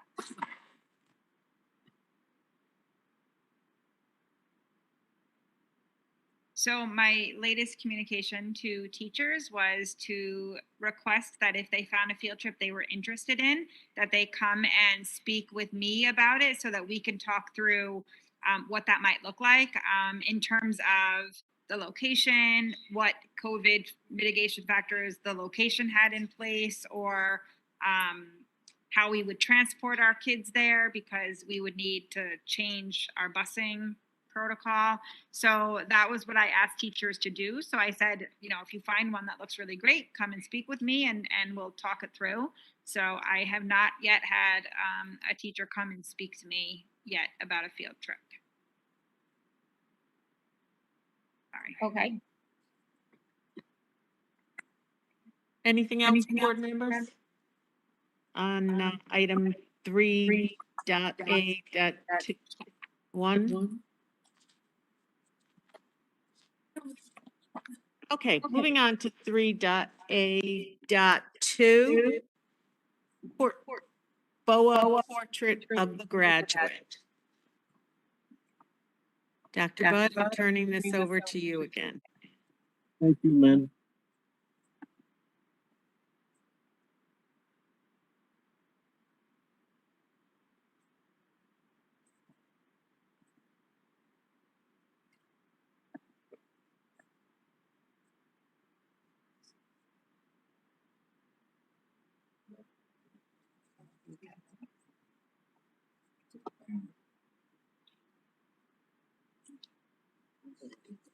I'm presenting for your discussion purposes tonight a presentation that was developed by a committee working at Region 5.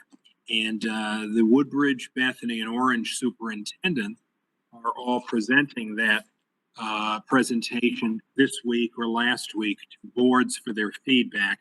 And you may remember that earlier in the spring, we asked for staff and parent feedback, basically on the question where students should be by the time they leave 12th grade. And Amity's interest is in developing a portrait of the graduate so that they can work backwards to determine exactly how best they're preparing students for that outcome. So as you see here, the feeling is that throughout the K-12 districts, greater cohesion will be recognized if we're thinking solidly across all 4 districts about where students should be at the end of grade 12. That is, this is to represent the aspiration we have for all of our learners. Much of the work of this committee predates my arrival in the district, but there was an executive committee related to Portrait of the Artist, and current and prior BOA superintendents were committed to the effort. So there were surveys distributed by Region 5. We disseminated them to our parents and our staff back in the spring. And that generated, all of that through Amity, generated about 14,000 responses. And that, you see on this slide, led to clear questions about academic skills and lasting impacts that they would hope that students have at the end of their time at Amity. And then there was data analysis, discussion, and revision. Categories were developed based on coding the data. 5 key characteristics were developed. And that has led to this portrait of the graduate here. And I will actually go to the next slide, which presents it slightly larger. This represents the goal at the end of grade 12 of students being, every student being a strong collaborator, communicator, empathizer, problem solver, and planner. And so to the extent that any board member here has feedback on any of these categories, I'd be happy to bring them back to the committee. As you see there, the last slide mentions that we are presenting this at all 4 boards of education, focus groups, including of our staff and of our parents, will be solicited for feedback. There will be final draft editing and eventually the opportunity to consider how this relates to all 4 districts K-12. So I'm happy to present that on behalf of the regional number 5 district. I'd be happy to give any feedback that you may have.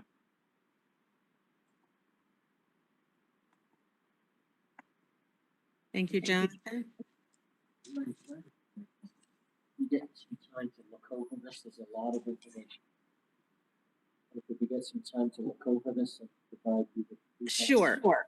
My suggestion was going to be that we I have 2 suggestions, and the board can decide which way they want to go. My first suggestion would be that everyone take a look at it and email any concerns or comments that they have to Dr. Budd. My second suggestion is that we look at it. When do they need this information? By the end of the week. Oh, That's gonna be my only suggestion. Gonna take that other suggestion back. Is that acceptable to board members? Any comments? Go ahead, Jay. Website where we could access the survey results.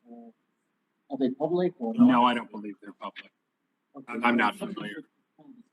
That's correct. And Yeah, they're just telling us these are what this Yes. information is actually. that's right. Okay, so I'm going to ask board to review that and forward on any comments, questions, input to Dr. Bud by Friday morning. Thank you. Next thing on our agenda is the draft of the 2022-2023 district calendar.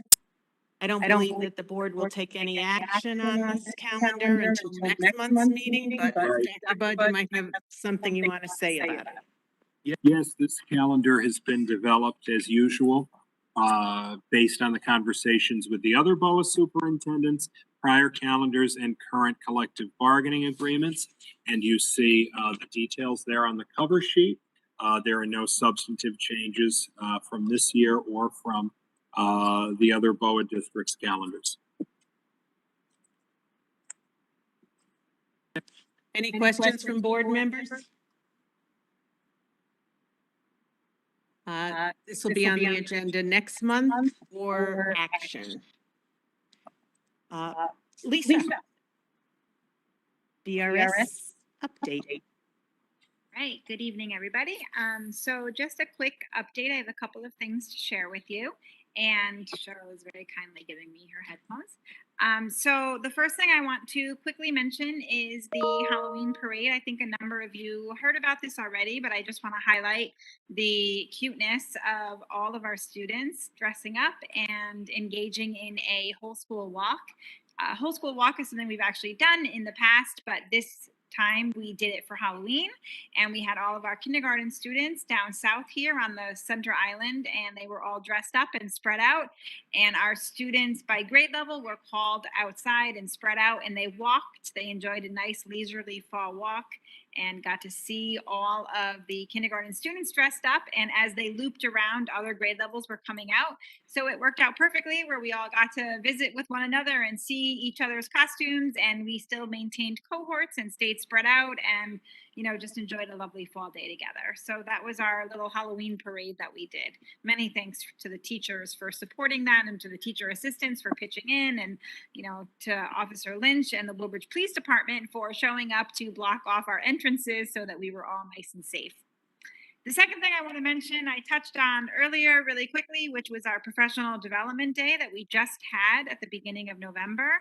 And the day was divided into two parts. We had a morning session and an afternoon session. And again, our PDEC group really helped to develop this day. And we started the day with all of our staff working on culturally responsive teaching. There was two actual articles to read. And we actually set the teachers up in a mixed professional learning community. So they weren't with their own grade level colleagues as they often are. Instead, we actually divided them up into different grade levels, and we tried to have a representative from each grade level in every single group, as well as our specialists and our STEAM and literacy and math teachers and our special education teachers and our related services. They were all mixed together, which was really fun. It gave our teachers just one opportunity to interact with people that they don't always get to interact with. And we provided a series of guiding questions to discuss the articles and to dig in a little bit deeper into some of the work. Right? I'm not just talking. That was the morning session. In the afternoon session, and we came back together again as a whole school community. And I should also mention, actually, that we started the day with a culture share where we all talked about traditions or experiences that we have as individuals within our own families as a culture share. And then we revisited that again at the end of our day, and we had the opportunity to reflect on the work that we did in the morning and afternoon sessions, mostly in the morning now. The afternoon sessions, grade level teams actually engaged in work that they had identified as needs. Some of that was driven by the work that we're doing as a school and as a district. And it was really all aligned to the goals. So we had some grade level teams, a lot of grade level teams actually were working on literacy objectives, as that is one of our school goals this year. We also had the opportunity for some of our sixth grade teachers who are engaging in a departmentalization this year. They got to work with our STEAM teacher or our math teacher. Some of our primary grade teachers engaged in some math work and some literacy work both. And some of our grade levels also dug into some of the Choose Love curriculum and some other social emotional learning activities. So it was a really nice blend in the afternoon that was really driven by the PLCs and the work they identified, which were all really closely aligned with our school goals. Last thing I want to mention is our Veterans Day Assembly. It was a short but meaningful assembly. It was very student driven, which was one of my favorite parts. The student council members, kudos to all of them. We had a lot of them come and participate in the pledge. We had some amazing students sing the national anthem from 4th grade.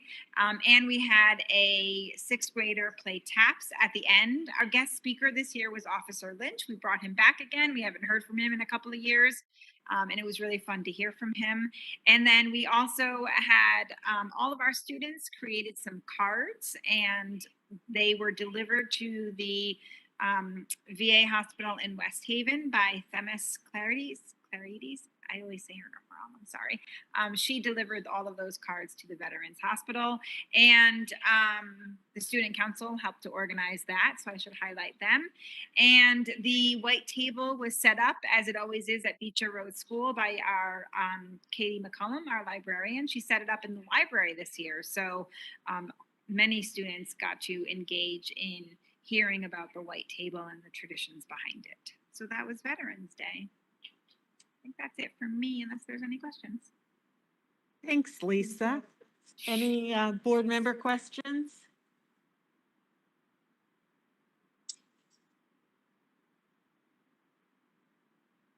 Thank you for doing the Halloween parade. It was really nice to see the kids be able to be kids and get excited. And yeah, I think being able to do those things is super important to the kids. So thank you. And thank you to all the teachers for your willingness to allow for it and deal with all of our kids in their costumes as well. It was really, I was going to say it was really quite adorable, and we managed somehow to work out the timing beautifully. So the last grade level that we called, our sixth graders, they were exiting the building as our first graders were coming around up the hill. So everyone ended up seeing each other conveniently, and all the kindergarten students. So it was actually really amazing. And COVID protocols in place. Yes. Facing out with the cohorts. Yep. Yeah, I'd just like to add to the thank you. This is awesome. You know, just a year ago, this conversation was very different. We weren't even mentioning any of this. So you guys have come a long way, and a huge thank you to you and your team. I too had made a note to comment on the Halloween parade. It's a great feeling to see and hear about things that are coming back to Beecher that have been such a long-standing tradition. I'm hearing myself speak on your computer, Dr. Bud.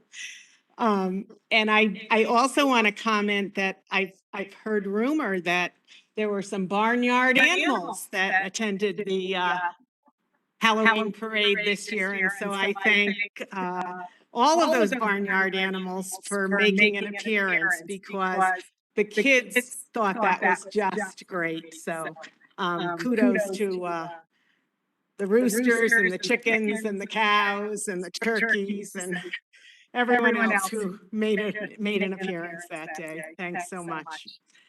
3B, Joy. PTO update. Nice to see you. Nice to see you.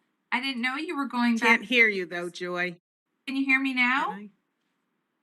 Can you hear me? Great. Yes? Okay. Good evening, everyone. School picture retakes happened today. It was a cold but pretty day, and Christy was able to escort about 100 children from their classrooms to have their pictures taken. Many were not actual retakes, but makeups for all of the absences that occurred in September with various quarantines. We look forward to seeing the pictures when they come in next month. Our fall Charleston Wrap fundraiser was able to raise $1,500. We were saddened that the Hoot committee had to cancel the drive-through Hoot due to bad weather and participation issues on the rain date, but we're happy to report that the online silent auction was a wonderful success. Over $11,000 was raised in the auction with all of the amazing donated items. Direct donations were also over $1,500. A very special thanks to all of the people who spent countless hours making this a fun and successful event. As a thank you to our BRS community following the Halloween Hoot, we offered 20% off of all Beecher wear, and we sold over $1,300. A special thank you to Linda Christie, who has worked so hard filling all of these orders this year.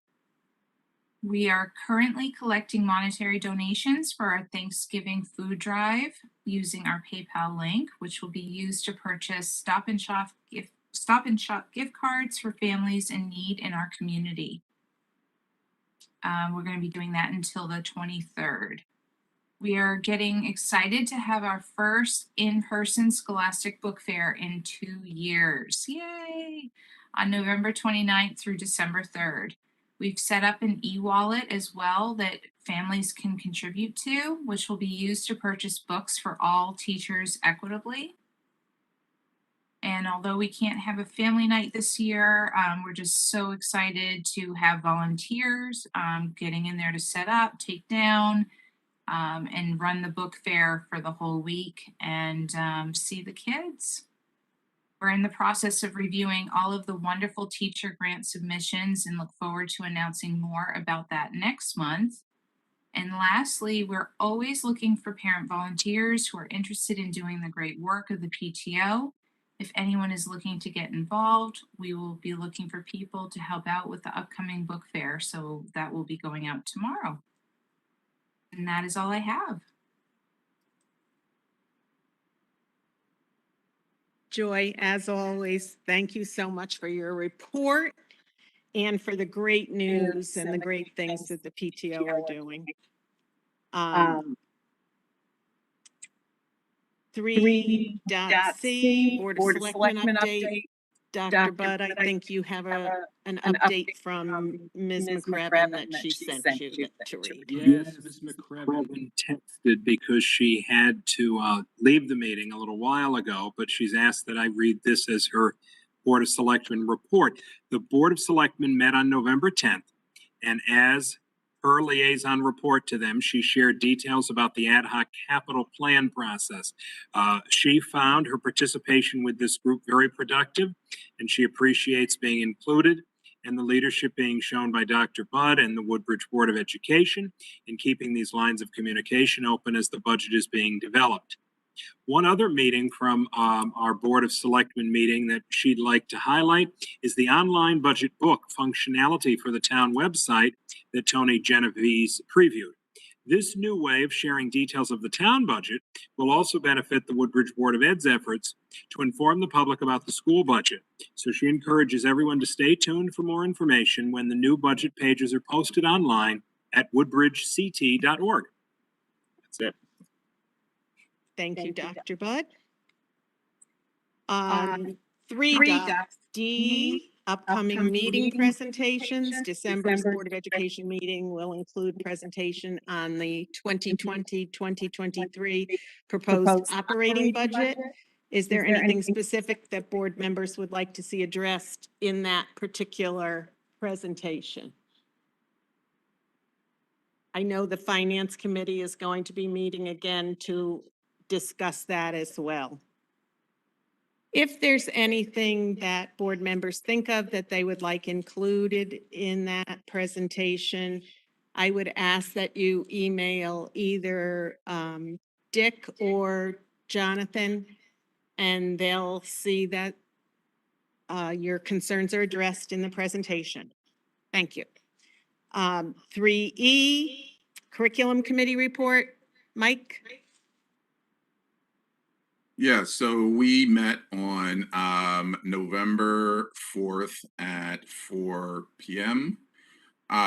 We covered a couple of different, 3 different topics actually. One had to do with an update of school attendance. The second was the grade 6 pre-algebra presentation, and then the third topic had to do with ongoing curriculum development. I also solicited topics that other board members might be interested in us covering in future meetings. And so if board members have interest in getting specific topics on that list, please reach out to me. And I'll make sure to follow up with board members as well. So a little bit more on each one of these topics. Got a definition of, in terms of the attendance issue, we got a definition of the different types of absences and definitions of various forms of attendance related terms like excused absences, unexcused absences, chronic absenteeism, which means that a child is absent for 10% or more of the school year, truant, 4 days in a month, 10 days in a year, and tardies. And we had an opportunity to look at what the data look like thus far from September to October. We did see some increases in absences and in chronic absenteeism, but keep in mind that has to do with a value that represents 10% of the school year. So we need to keep monitoring that over this school year to see how those numbers shift over time. But we did see some increases in excused absences as well. We had a very good presentation from Ms. Franklin on the grade 6 pre-algebra course, and she shared with us some examples of what that looks like in terms of developed foundational skills using Reveal Math. Reveal Math is the program that the school is using, and ALEC is the reporting system. So she walked us through some of what those lessons look like in terms of the foundational knowledge that they're developing, as well as some of the applied lessons that are being taught in that class. And we got a walkthrough of the reporting system as well to see what kinds of indicators are being tracked in that system.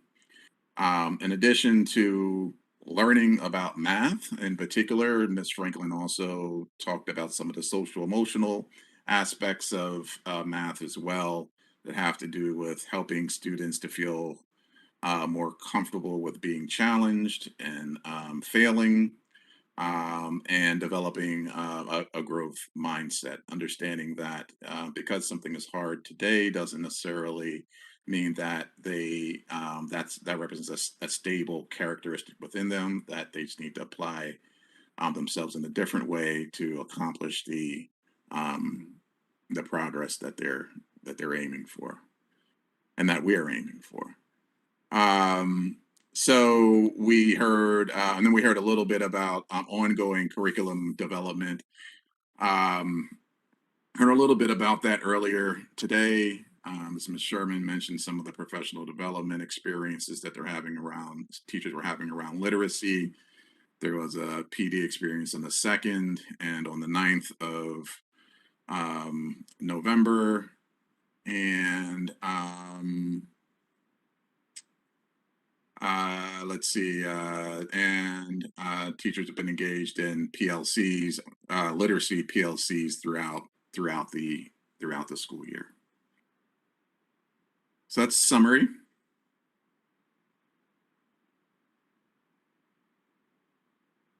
Thank you, Mike. Any questions from board members? Brooke has a question. Mike, are there some examples that we can see that Mrs. Franklin is talking about with the social emotional learning with math? She didn't, I don't think we have examples in the presentation about the social emotional aspects of math.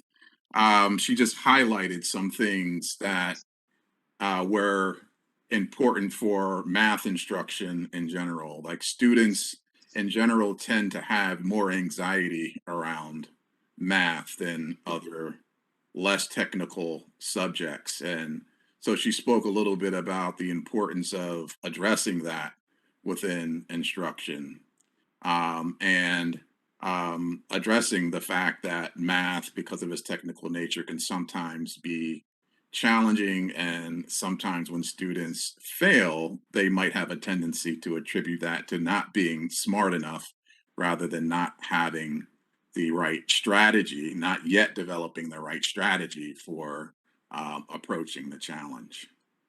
Got it. Thank you. Yeah, sure. Thank you, Mike. Facilities Committee report, Mr. Hughes. Thank you. There was actually no meeting this past month. The next meeting is December 7th. We spent our time and energy on the ad hoc capital planning committee, which I'm not going to steal Dr. Bud's thunder. He could address that coming up. But I also just wanted to quickly add, it's great being in person in this nice, clean, shiny South Assembly room. So thank you to Vito and his team. The place looks great as expected. So thank you. Thank you, Jeff. Finance Committee report, Jay.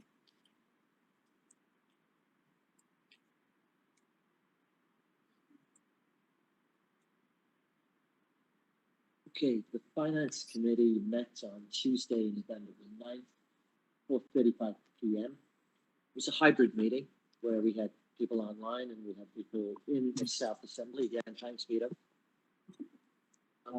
So there were two key items presented by the administration for discussion.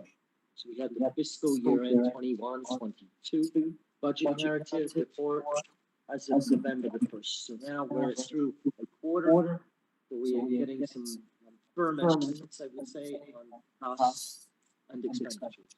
There was a benefits analysis and projections for year-end estimates, which I'll talk about in a second. The second item was the budget development forecast and total employee benefit. Now, all of this information is available on Board Book, so if you'd like to download any of these documents, they're available. We also got a teacher experience grid that was a forecast on what we expected next year, based on the current standards of the teachers and at what point they were in the scale. And last but not least, we got the budget calendar for 21-22. If you can't hear me, please just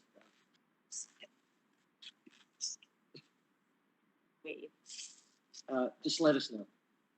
Okay, so now I'm going to start off at the beginning. Richard Throat is here. Thank you, Richard, for all your efforts. Richard's the interim business director. Richard put the committee on notice that there was some dark clouds on the horizon. Based on what the data for the first quarter and working on current projections, the Board of Ed would be looking at a deficit of $171,380 by year end. Now, let me quickly talk about the key drivers of this. Richard did an excellent job highlighting these. Like, again, thank Richard on this.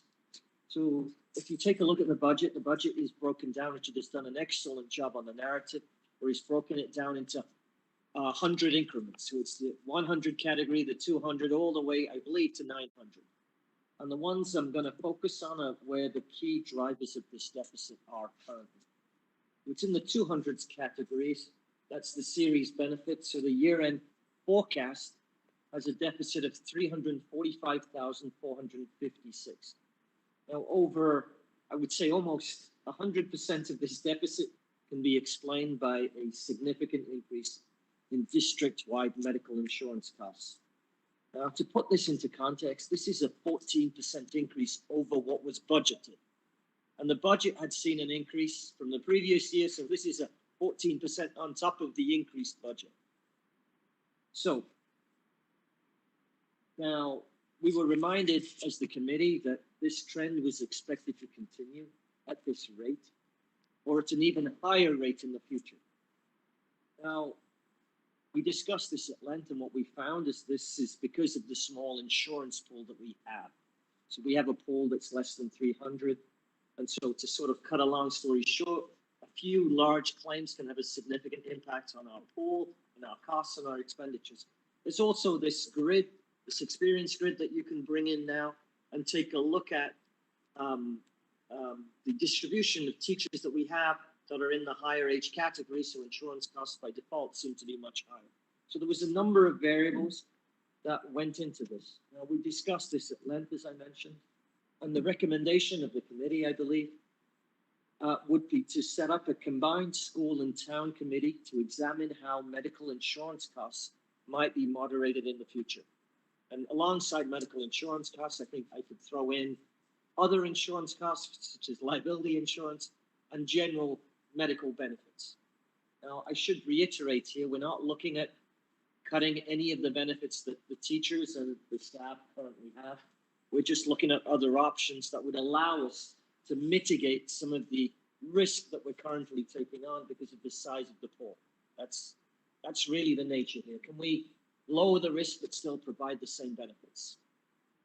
Now, in the 400s category, we've got purchased property services.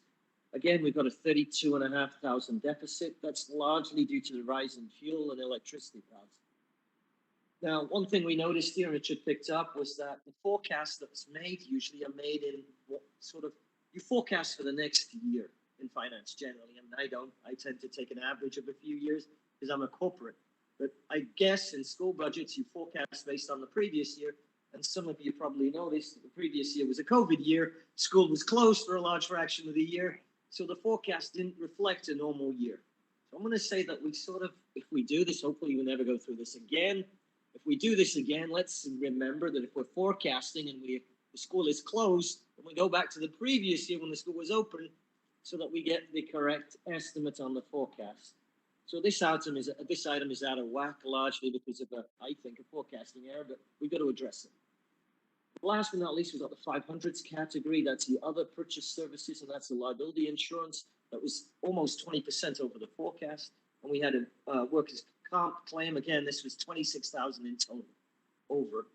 Now, we did have some items that are sort of coming under budget, and I've got to give credit to the administration and Richard in looking at these before the meeting and identifying areas that we could sort of investigate for sort of slowing the expenditures down to try and sort of mitigate the 171,000 that we have. Now, Richard did mention that the medical benefits part was stabilizing now. We had some idiosyncrasy and we examined that at the meeting, and we did see some stability. And from what we looked at, we could see this 175,000 come down by about 90,000 if things went on. So we'd still be looking at a significant deficit. Now, at this stage, suggested that a continuation of the deficit or its widening would call for freezing on some expenditure items. 3 categories were recommended and suggested. However, at this point, it was determined the committee would wait to make this recommendation, and they would leave this freezing to a later date. So we're meeting again next month, and hopefully things are going to come back into line. We're seeing some positive moves on that. And so, again, I'm going to reiterate, a budget freeze in non-contracted and discretionary sections of the budget might be imminent if the deficit remains or continues to grow. Okay, so the board also considered some other items, looking at revenue and cost structures in ancillary programs, such as the summer programs, the E-Day. And to finish on a high note, I hope one proposal was to set up a committee to examine these with the help of the pre-algebra class. So I know they can look at growth and they can look at cost. So I know Maria mentioned this too. I think this is a great idea with Kim Franklin's pre-algebra class. Love it. Thank you so much. If there's any questions. Somebody who owns a white van needs to move their car in the parking lot. Sarah Beth. Are you in a handicap spot? Anyone have a question of Jay? Jay, I'd like to add, I actually don't have a question because it was a well-articulated and presented presentation, so thank you. And just to note, Tuesday, November 30th is a specially scheduled meeting of the Finance Committee at 4:30. And a little extra for looking at the operating budget. And then the regularly scheduled meeting will be December 14th at 4:30. Policy Committee, Ms. Madonna? Thank you, Lynn. The Policy Committee met on a Wednesday, November 10th. And at that meeting, as mentioned in the minutes, we moved the civility policy, policy 9273, to the board for 30-day review, which was accepted for 30-day review at the beginning of this meeting. The purpose of working on that civility policy was to promote a culture of mutual respect and civility in pursuing the interests and work of this board and in the district, and to set an example for our K through 6 students. And I think we were successful in articulating that in that policy that is up for review. Our next meeting is Tuesday, December 14th at 7 p.m. And at that meeting, we'll be updating our bullying policy. There are some state statutes and laws that have been updated since our policy was last looked at. So the committee will be looking at those statutes to update our policy with the goal of providing a practical framework for implementing mitigation processes according to those updated statutes.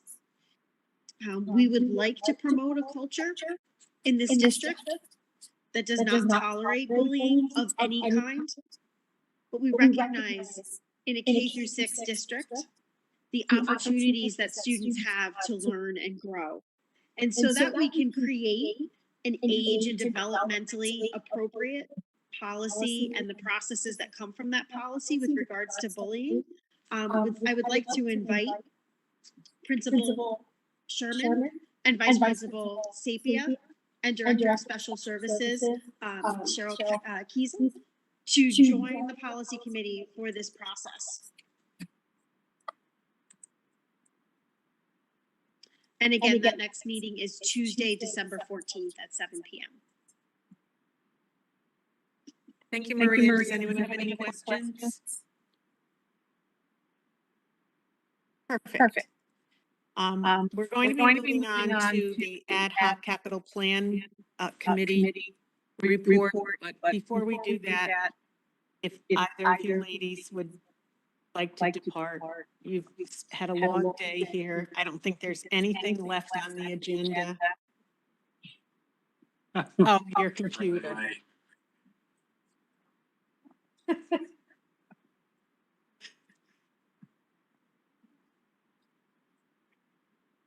Okay, just wanted to give you that option.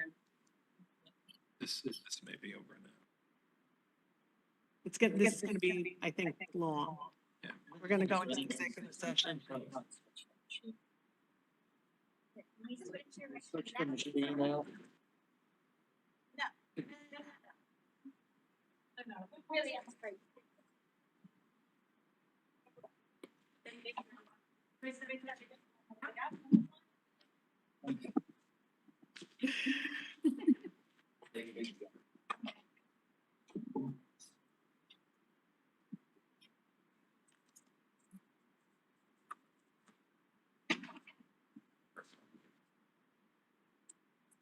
Okay, so we're up to you, Dr. Budd. Capital planning and Beecher Road School Needs Report. Thank you, everyone. As Mr. Gibbs and Dr. Dyer mentioned, and Ms. McReven, this comes out of the work of the Ad Hoc Capital Plan Committee since the board established this committee in late September. And it's important for the record to recognize that Beecher Road School has engaged in a history of strong facilities improvement, and most recently in November 2011, significant upgrades occurred based on the Town Building Committee for Beecher renovation phasing. and significant fiscal expenditures were made. And that project was completed in January 2017, with bonds scheduled to be paid off in 2036. As you know, on September 20th at this meeting, the board established the Ad Hoc Capital Plan Committee with a charge that the preliminary report be presented at this meeting of the board with a final report in February. And that timeline is based on the deadlines we have by town charter and procedures to forward a capital plan to the town, which could be revised subsequently. I'm really pleased to have worked very collaboratively with the individuals listed on this slide. They include my colleagues, Mr. Hewitt, Mr. Asparo, and Mr. Billings, who are here with us. From the Board of Education, Dr. Daya and Mr. Hughes. As we've mentioned, Ms. McCrevin, Ms. Charleglio represented our teachers, and Mr. Cowan and Mr. Francis were very active and informative community representatives. In this committee, a variety of topics were presented. And you see them listed here. You see that they range in all from all aspects of building infrastructure. We will talk about more of these in detail in a moment, but first I'm going to ask Mr. Asparo to just give a brief highlight of some of the visual evidence we need to say that our facility needs to continue to grow in several ways. Many pictures could have been chosen, but these are a few. All right, so we're going to start left to right here. These are some examples of drainage and roofing issues. As you can see in the first picture, we have some areas where we get large ponding. This is an example behind our nurse's office. And, you know, during tough storms, we actually have to mop up the nurse's office. This will leak in underneath the wall. In the middle picture, you can see during some storms, we have rain that makes its way in through the exit doors on the side of our ramp. I believe this one is located by the nurse's office, but some of them are more south. Slide, you can see the technology infrastructure. Oh, we could go back. Then there's a ceiling tile. That's a picture, the example of one of our roof leaks. You can see our technology infrastructure on the next page. Now, our technology infrastructure, it isn't just about computers. This is more about the wiring and the actual infrastructure within the building to power our computers and our network. And you can also see some examples of our exterior sidewalk and drop-off area of issues. You can see tree roots have come underneath a lot of sidewalks and cause damage. You can see in the top right here, this is an example of a place where, many places, but this is an example of one place where the sidewalk has sunk a little bit, so we get ponding there in rainstorms, and also, you know, if sidewalk improvements might be able to pitch it away from the building, and drainage improvements might be able to keep the water from making it towards the building. In the little bus drop-off, a couple of cracks there. That's just one example of some issues with our bus drop-off.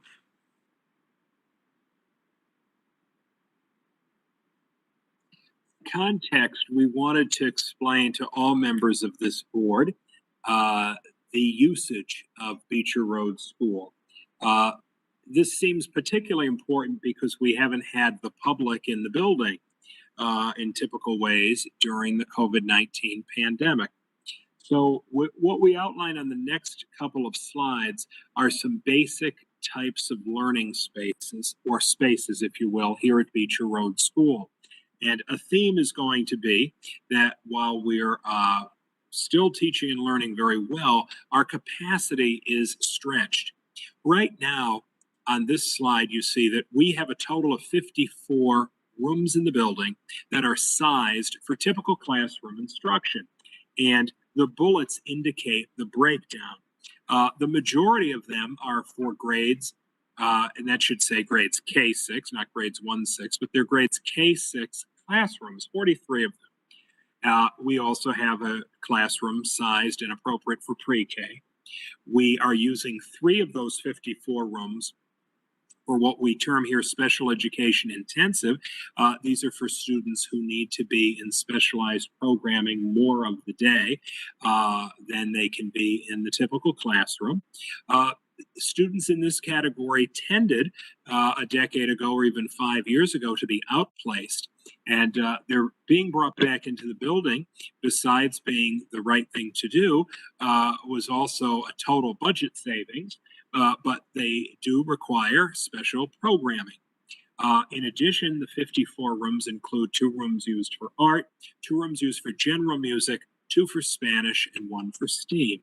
The note is important here, though, because we actually need 55 typical classroom instruction spaces this year, because there are not 3 special education intensive classrooms, but there are 4. So the rotunda, which is a space designed for large group instruction, has been temporarily converted for a 4th special education intensive classroom need. And so this is our first illustration of how, although Beecher is sized well and has been the beneficiary of great funding over the years, we're at a different point now. Next slide. This is this group of 54, which is the top row in context of our other spaces.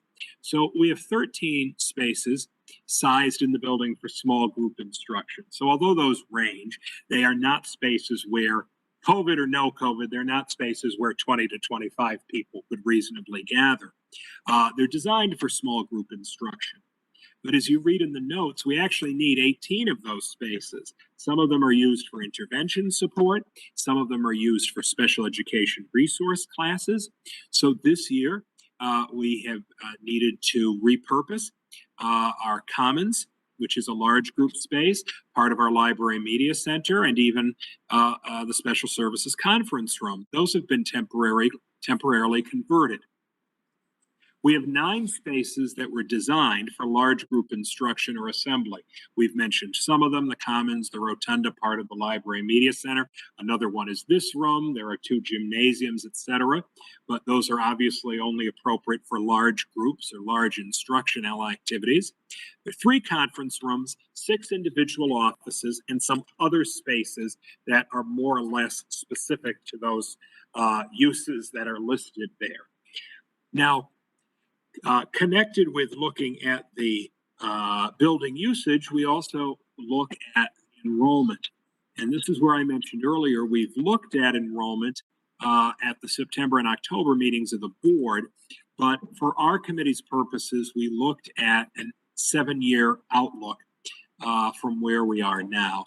And the 2021-22 column is based on our October 1st enrollment. And then the numbers in parentheses indicate the number of sections used for those students based on the class size guidelines. Taking those current K-5 students and extrapolating them out over the next few years happens here. And also we add kindergarten enrollment. The kindergarten enrollment is based on a relatively recent commissioned enrollment study done by the board. And you will see next year that they're based on a high number of live births, approximately 4.5 years ago. There is a projection of 127 students, which would require 7 kindergarten sections, and thus the total number of sections of 44 for next year. And this is a good illustration, I think, of a few things, but one of them is if you combine this year's enrollment to next year's, certainly the total enrollment seems to increase really marginally by 1 student, but it's the distribution of the students that requires 44 sections as opposed to 43. So there's an example of a really minor total difference makes an impact in classroom size based on where those students are. By the same token, if you go all the way out, you see that we do decrease in some years to 788 or 790. But the distribution of those students across the 7 grades means that we do not anticipate being below 42 classrooms here. So that becomes important. You say, why is this relevant to the Capital Plan Committee? Because one of the topics for us is not just dealing with the building we currently have and the great pictures, et cetera, of great things plus improvement, but also how we can move the building in potentially some new directions if we're already feeling a squeeze, and if the students' needs and the number of students requires moving forward differently. So that's where we suggest these conclusions from our committee, that we are at capacity at Beecher Road School with the currently enrolled students, and it's Important to say, our administrative team has worked hard to convert spaces, but dividing the commons into some small learning spaces is really not ideal. It's not what it was designed for acoustically, etc.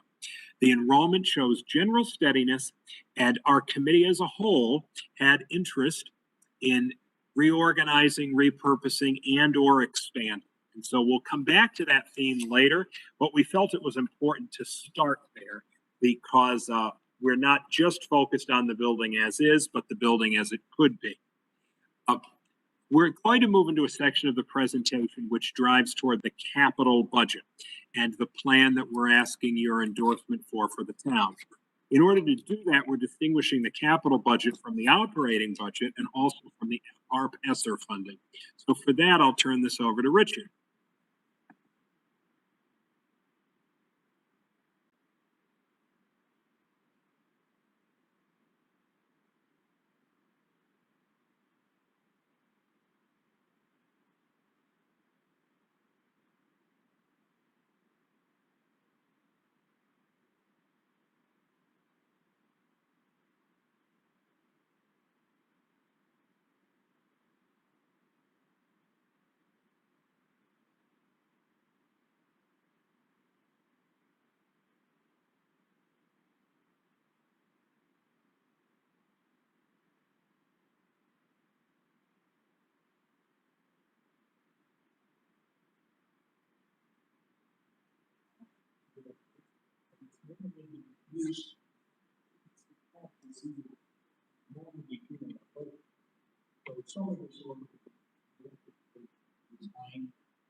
Hold on.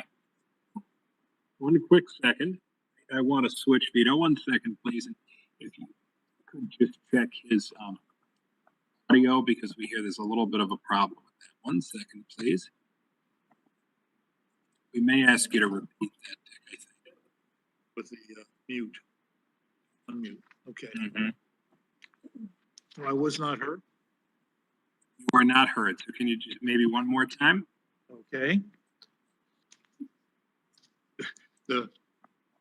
The committee's first task was to define what a capital item is. It was decided that it would be $25,000 or greater, a life expectancy of 10 years or more, and that it would be structural, not cosmetic in nature. The operating budget, on the other hand, would deal with those items below 25,000 or larger items that could be logically broken up into segments that was valued at less than $25,000 and completed over a series of years. The ARP ESSER or federal money could be used for some of the design, it's the right word, things that would help influence positively the learning environment. So.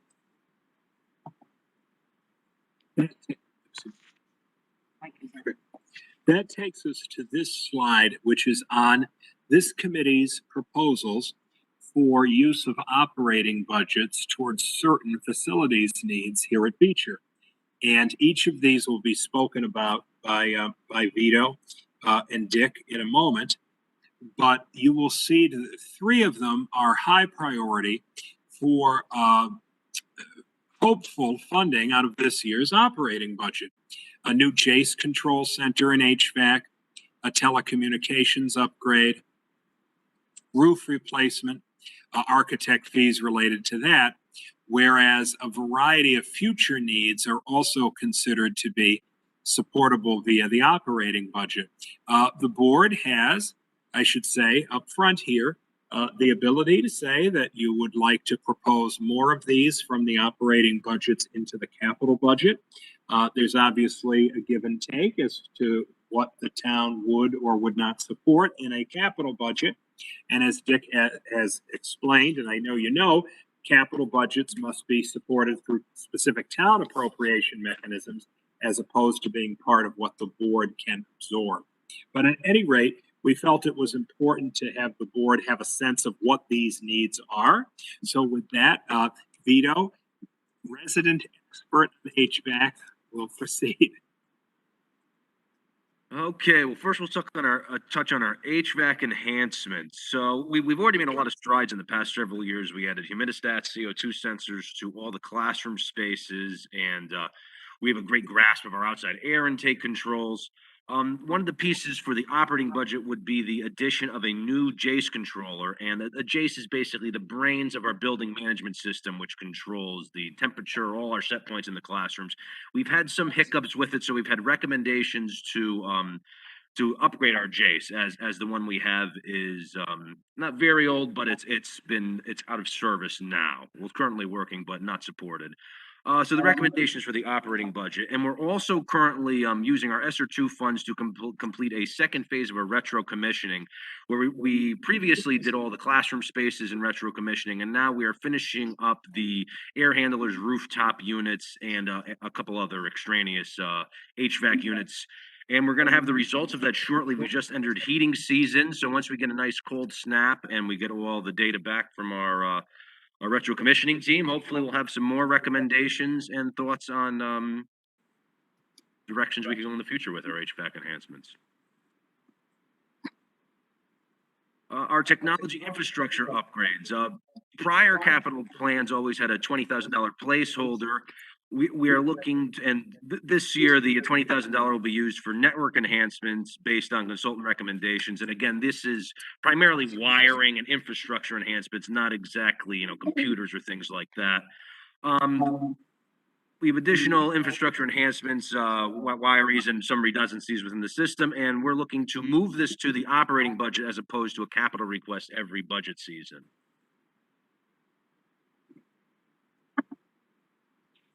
Oil tank removal. During our renovation in 2013, we moved to gas heating as opposed to oil heating, but we still have a 10,000 gallon underground oil storage tank that was installed in '96 on the site. We have several different quotes for removal, and this is pending for the research. We're hoping to do this within our operating budget, as the price point is right below right around the capital cost of removal. So this is another item that we're going to have to look into more. The tank was installed in '96 and has a 30-year lifespan, so we still have some time until we need to move into the next phase of maintaining it. But right now, we're looking to hopefully expedite that and get it out of here before the 30 years. And miscellaneous building improvements. A lot of these are historic improvements that were on past capital requests. And for the most part, we're looking to absorb these into our operating budget, but in pieces. So we've had line items for door replacements, which we've slowly taken on in our operating budget in the past, and we're looking to go that direction in the future on an as-needed basis. We've also had unit ventilator replacements that weren't included in the 2014-15 upgrade. We made some improvements on that, including several unit ventilators down in what was the recreation office and the superintendent office. So we've also made strides there, improving those on using our operating budget. And flooring replacements, including asbestos abatement. We have many different floors in the school that could use replacement, and in the past we've mostly pulled these out with our operating budget, and we're looking to go that direction again, as opposed to doing all the floors at once. We would like to move them into our operating budget, prioritize, and do the work in phases.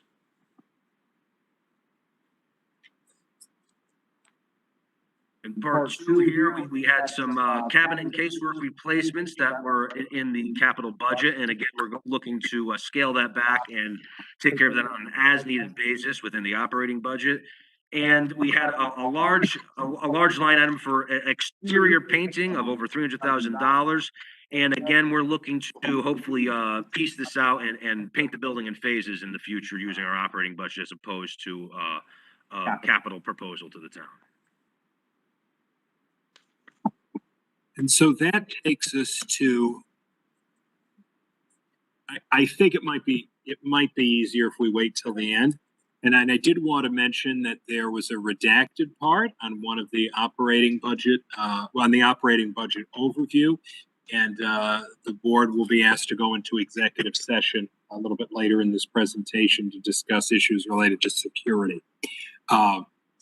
So again, one of the questions that the committee grappled with and had several meetings to talk through was which projects and how many of them should be recommended to the town as part of capital budget requests and which should be funded in the operating budget. And there's obviously some give and take here, because if something's in the operating budget, one could say that something else might not be in the operating budget.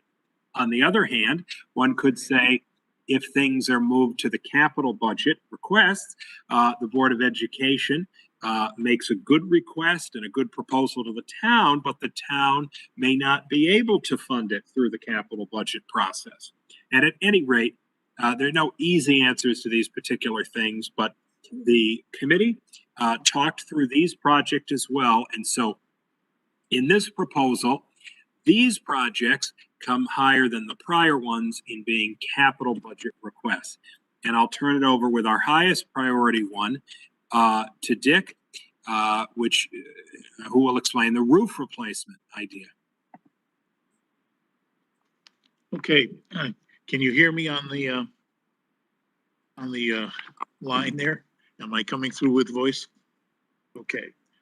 The roof replacement has been in the capital budget for the past year.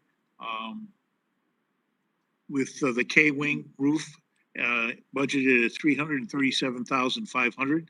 Full replacement of D-wing library roof at $350,000. Roof replacement is a stronger option than restoration. It takes advantage of 28 cents on the dollar of state reimbursement and will allow us to increase insulation if the design and the roof will hold it. The architect fees for this are estimated at, actually proposed at $20,800. And it's being in the 21-22 operating budget.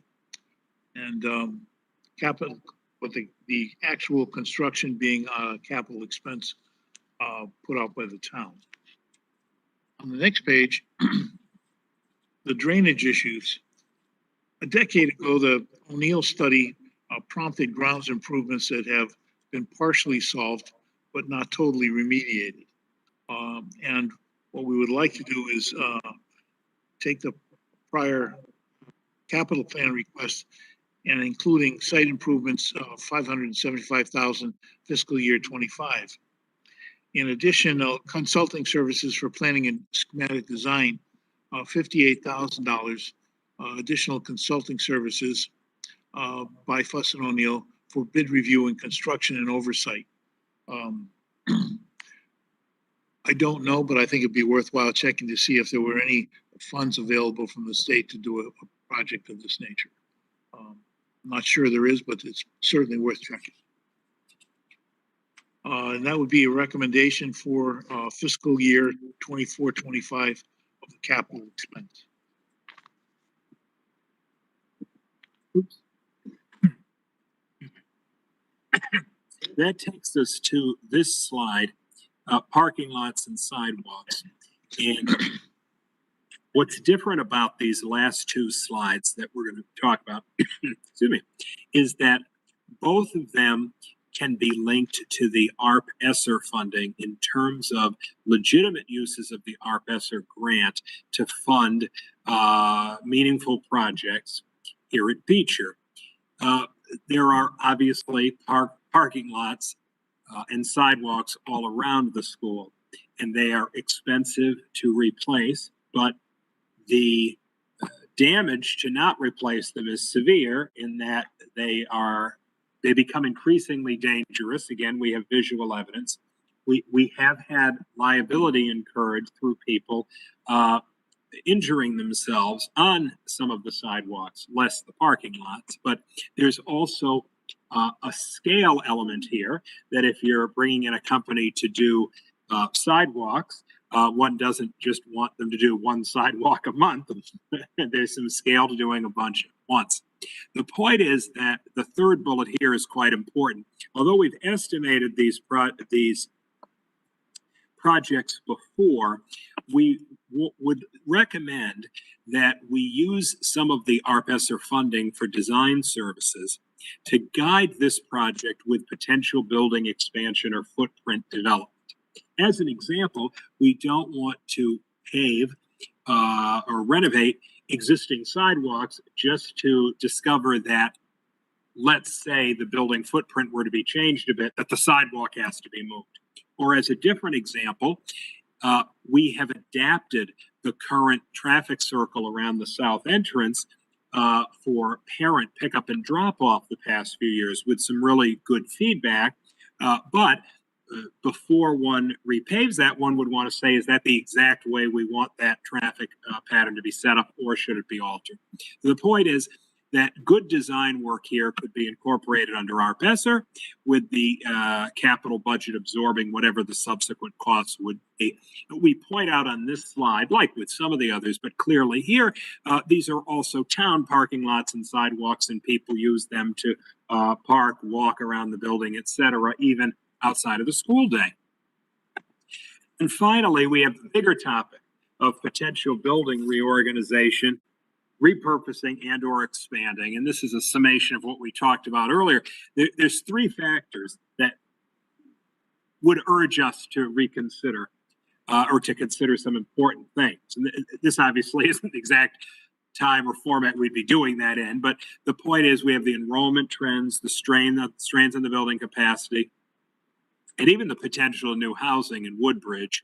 But design services here as well would allow us to look at some of the spots of the building where there's remediation work going on anyway, and to think about those particular spaces and how they should be or could be configured. Now, there is a section of this presentation that we're going to need to do an executive session, but let me just move past those slides for a moment and get to the final one. And then this would be ultimately where we would go back and vote after executive session. Ultimately, it is this type of presentation and the documents that accompany it that will have to go to the Board of Selectmen for their review and the Board of Finance. But you see that this particular request from the committee for your consideration highlights first the roof replacement, which already had been moved partially at the town level and had to be held back a bit, then moves in fiscal year 24 into remediating drainage issues in parking lots and sidewalks. And the TBDs there kind of represent markers because they're based on design services that we haven't acquired yet. So perhaps, Lynn, it might make sense if we opened up the floor here to things that are not in the redacted part first. Perfect. Thanks for that, Jonathan. We'll start with Sarah Beth. Do you have any questions?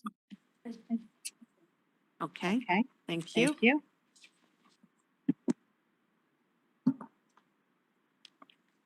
Mike, do you have any questions? No, thank you for that very thorough presentation. I don't have questions right now. Did he say no? I can't find him. I think he said no. No? Okay. No. Maria?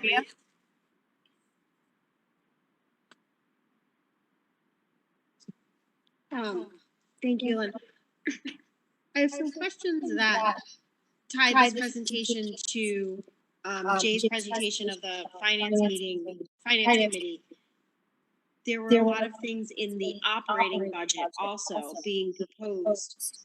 Realistically speaking, are there room for those items to be in the operating budget, given the constraints that we're facing?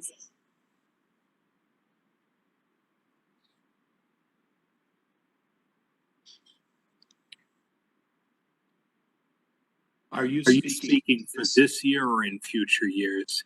For next year, so this proposal is what would go in the operating budget for next year and years after I saw. Is that correct? No. Yeah. The first column would be items for this year's operating budget, and the right column would be for the future. So you're asking about the right column? I'm asking about actually both columns. With the budget constraints that we're facing for next year, is it realistic to think that these items can be considered in our operating budget for next year and in the future? This is this year. Right. Like, is there room?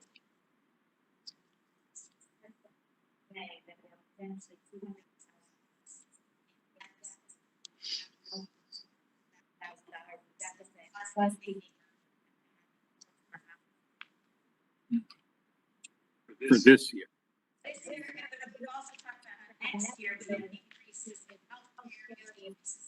So basically adding anything right now.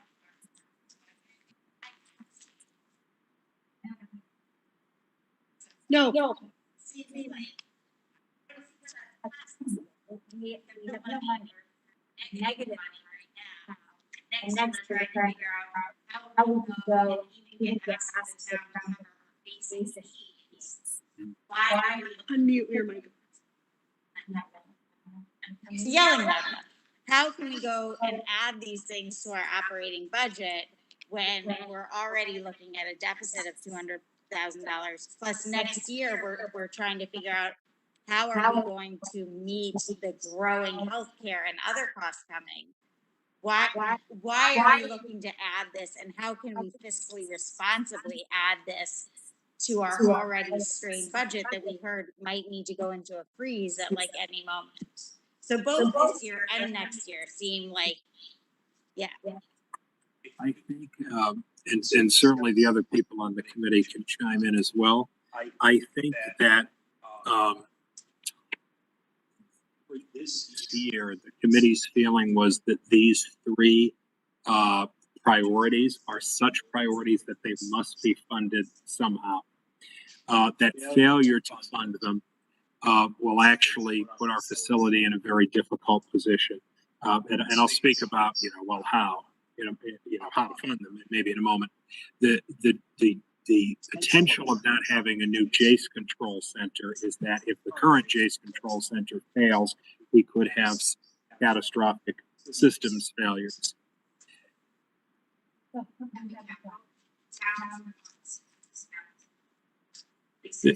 Right. Bread and butter. I mean, this school is our town. This is all we have. And the school would want to see that there's 800, the town is invested in the 856 students that are here, that most all of these, I feel, should be under capital. Without these things happening, the school can't happen. If the board were willing, from my perspective, I will present whatever the board wants for the capital plan. I would just say that these three particular things in the left column, if they're moved to capital, are going to be deferred in actual purchasing, because the capital budget that they're discussing now is for next year, not for the current year. So is there an understanding with the town that if we add this to our operational budget, that we're going to go into a deficit that we'll need them to make up for? Well, I think we're in some conversations with the town about potential, first of all, about potential litigation that could be settled satisfactorily to the board. That could allow some relief here. We're talking about $25,000 on the JACE. The communications upgrade, which we'll talk a little bit about in the executive session, is about a $10,000 expenditure. And the issue with the architect fees is that if we don't move forward with some architect fees, it is unlikely that the town is going to put, even in fiscal year 23 budget, the actual replacement. We believe that there's the opportunity, I think I speak for Jay and Jeff, for some conversations with the town related to this. As far as the bigger question, whether the projects, say in the rightmost column, should go to the operating budget, or excuse me, should go to the capital budget. That's a larger question for the board. I think that a risk of that, though, is putting more in the capital budget. I would say that that approach has the risk of several things not getting funded, including the larger things. But I am sure the committee would respect wherever this board wants to go.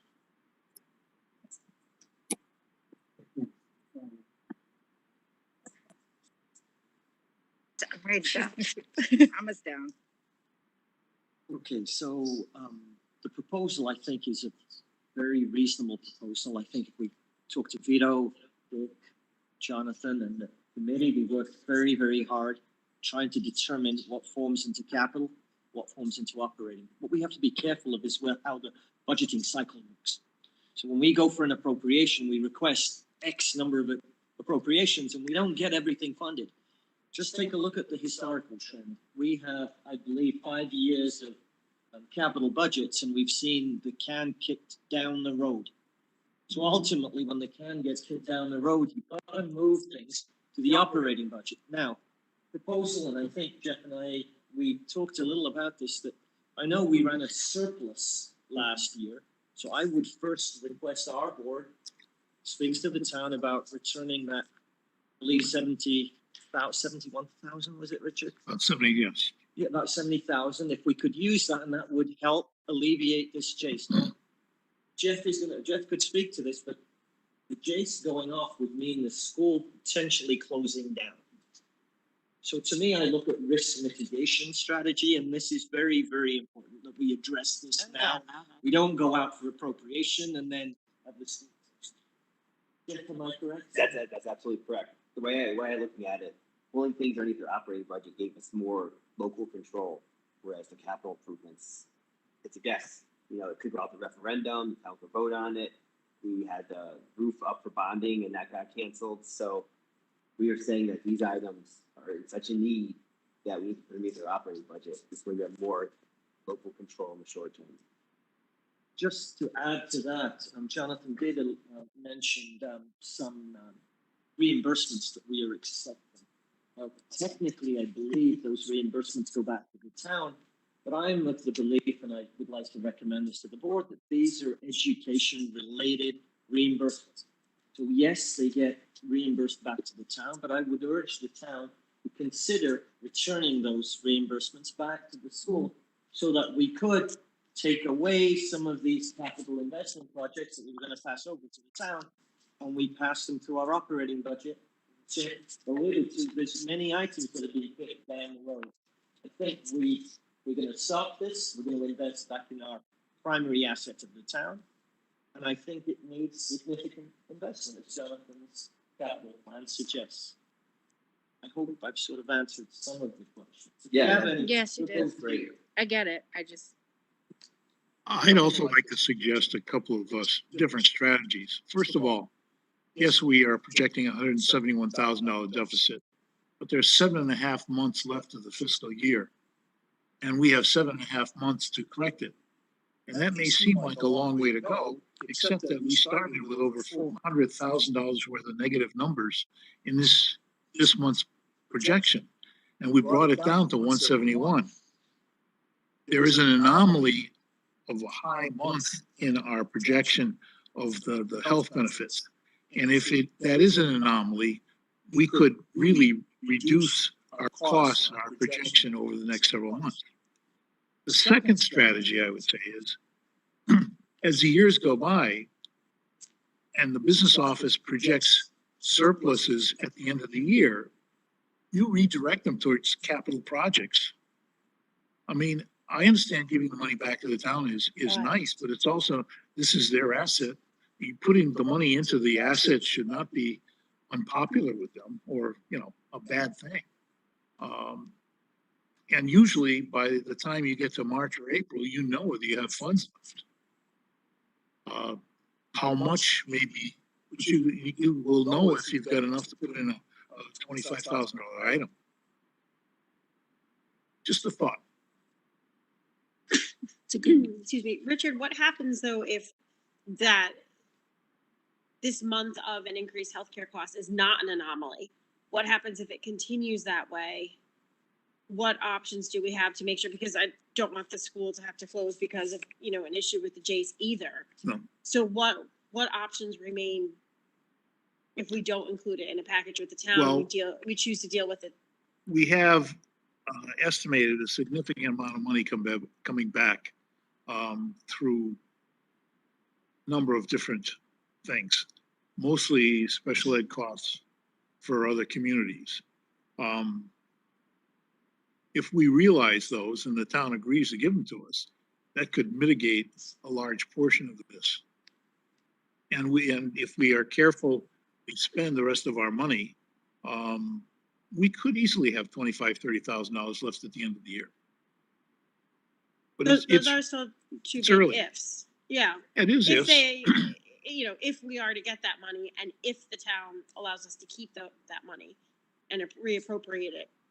Well, there's towards been these a good goals. relationship between the town and the board, and I think we're sharing the information about our budget situation with them.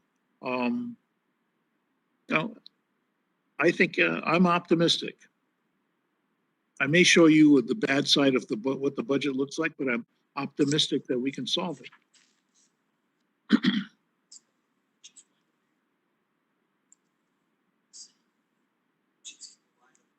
That's right.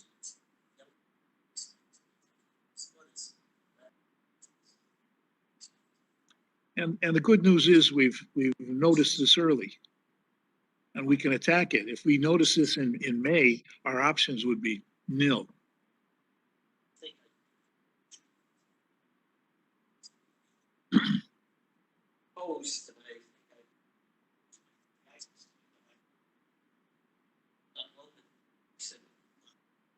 Richard said to me, it's the same place we're actually going to be personally some of lower than budgeted amounts on some of the healthcare costs. Again, we track this month by month. Budgeting isn't like a science where it changes, it's volatile. We just have to manage those changes as we go. I'm very hopeful that discussions with the town, respect to the reimbursement, respect to Woodbridge this last year, a surplus would help alleviate some of the concerns of this large influx of about 8 million to our operating budget. It's pretty important. It's really hopeful. And solving the insurance issue will impact heavily what next year looks like. All right, I'm going to suggest that we have a motion to enter into executive session to discuss matters related to security strategy and/or devices affecting public security, which would be part of the capital budget planning as well, and to invite the superintendent, Dr. Jonathan Budd, the interim director of business services and operations, Mr. Richard Hewitt, and the facilities manager, Mr. Vito Asparo, to join us. Do I have that motion? I hear what you're saying. I hear what everyone's saying about our ability to save money. What my concern is and what I don't want to have happen is that we're nickel and diming teachers who have needs in their classrooms in order to save money to invest in something that in reality the town should have covered historically. And so I just want to I want to put on the record that if we get to a point that we're telling teachers we can't afford supplies in your classroom or we can't afford books that your kids need, that to me, that's a line I'm not comfortable crossing. So I'm fine with us being comfortable and trying to save money, but not at the expense of that.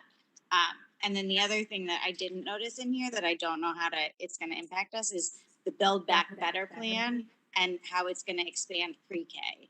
And so I think when we also think about our footprint, Build Back Better is expanding pre-K, and we have one classroom for pre-K. So I just think that might be also something that we want to note when we're thinking of considerations and things that might impact us.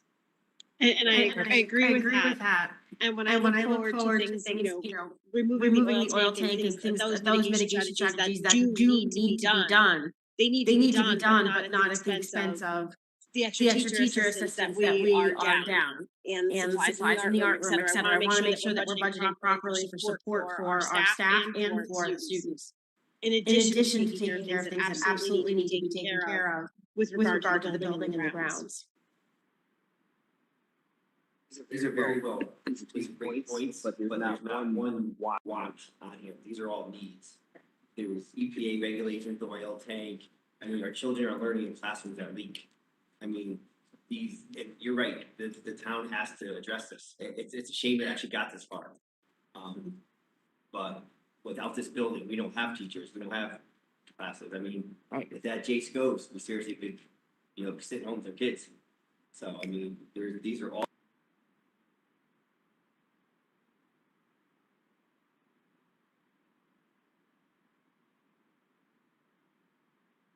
Can we go to the town now and talk about the extra surplus that we returned last year and giving it back to us? Like, are there things we can do now to get some of the money that we need, so we're not at the point that we're having to make these decisions that we all agree we shouldn't have to be making? I was told no when I asked that question, that it's back in the town and our budget is what we were working with. That seems crazy. I mean, that seems like something that the town should be made aware. The town should be aware that we have these needs in the school and that we're told that we can't get the support we need for the school, which again, to your point, is our biggest asset. Like, I think that the town needs to be made aware that this is the situation that we're in. Like, I think I'm gonna go back to what Jeff just said. These are needs, not wants. Right. And so we really have to have a serious discussion about the reimbursements, about surplus. Town can say no, but at the end of the day, remember, we're a single district. And we've had a great relationship with the town where in good years, the surplus has gone to the town. In not so good years, they supported the school. I think this is one scenario where the town is gonna have to support the school.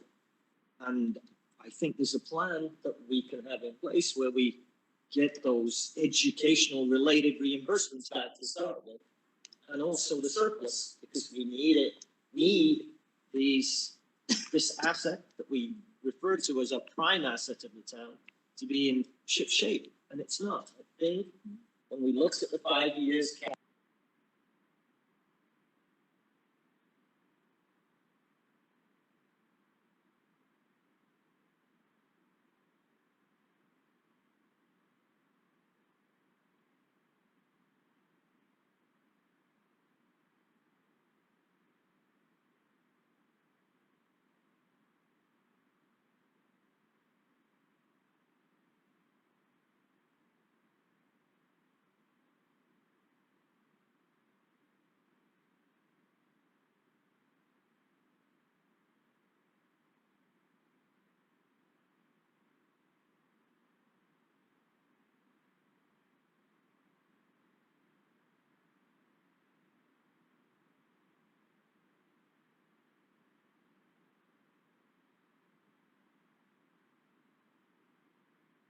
These were the questions we were expecting. I mean, I don't want to get into a back and forth with the town and get into an adversarial relationship, but I also am not comfortable with just saying our kids have to absorb this and our teachers have to absorb this. And at some point, I think it's our responsibility as a board to go to the town and explain to them what is happening. And I don't think that the people who are pushing back on this want that to be a public discussion either. I think that they would want to figure out how to make this work with us and work collaboratively as opposed to just saying, good luck. We need the J system as much as we need the TAs in every kindergarten. Right. That's not an either It's or. equal. It's not either or. Yeah, you're absolutely correct.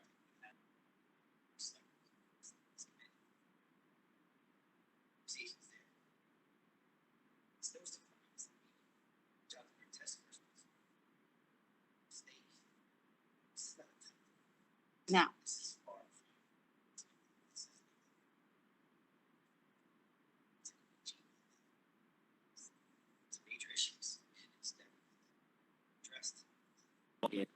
point where you just to use, Jason, you can't kick a can down the road. So lucky. Just visually see, walk around. Okay.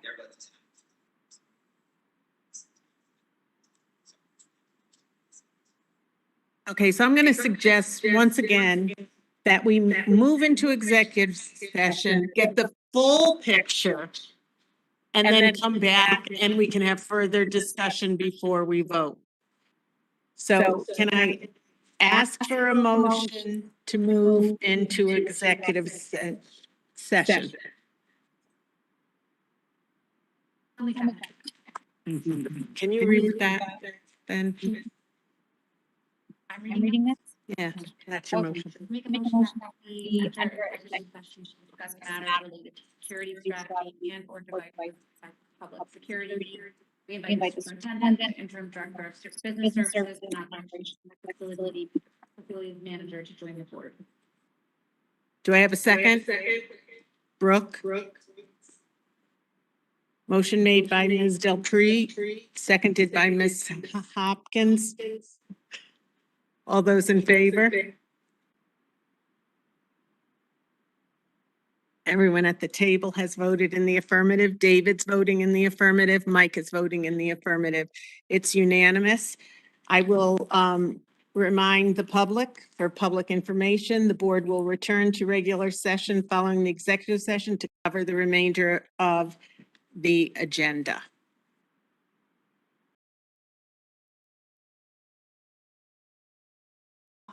We're gonna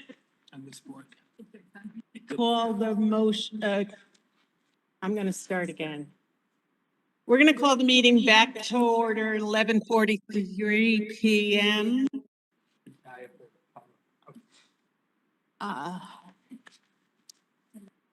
We're up to Ad Hoc Capital Plan Committee.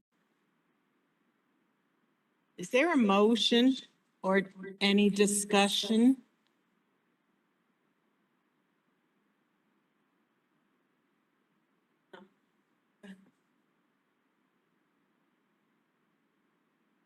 I'm unmuting.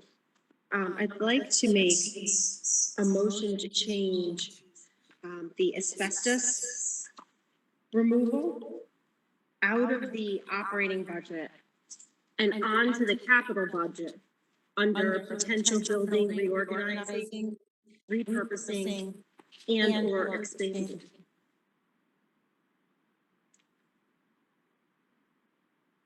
Hold on a second, I've got to get on the meeting so I can project.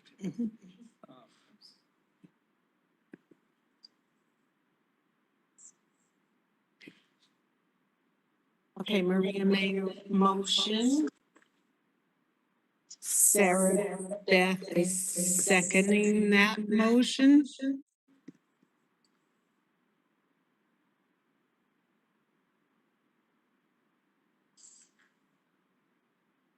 I'm just waiting for Dr. Bud to put something up.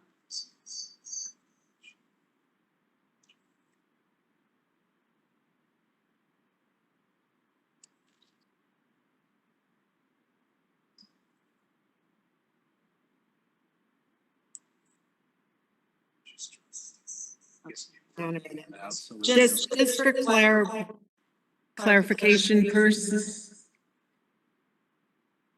present during this part of the meeting is Aaron Williamson, Brooke Hopkins, Jay Daya, Sarah Beth Delpree, Jeff Hughes, Maria Madonic, Lynn Piasek, and Mike Strambler remotely, and Dr. Jonathan Budd. Not remote. He's not remote. He just can't get online. So do you have all those people now, Marcia? Okay. Yes, Lynn.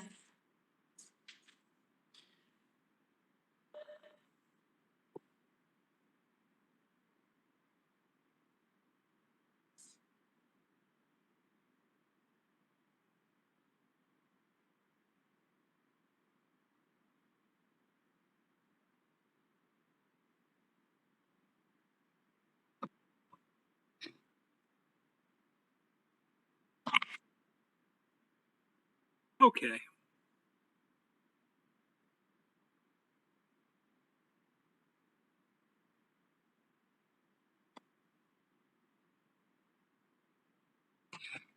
And if I can.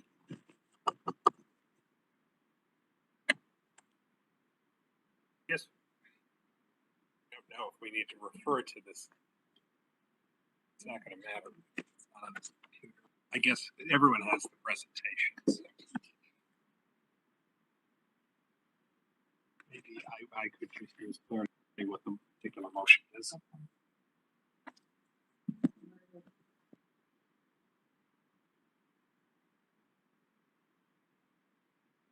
Maria will restate the motion.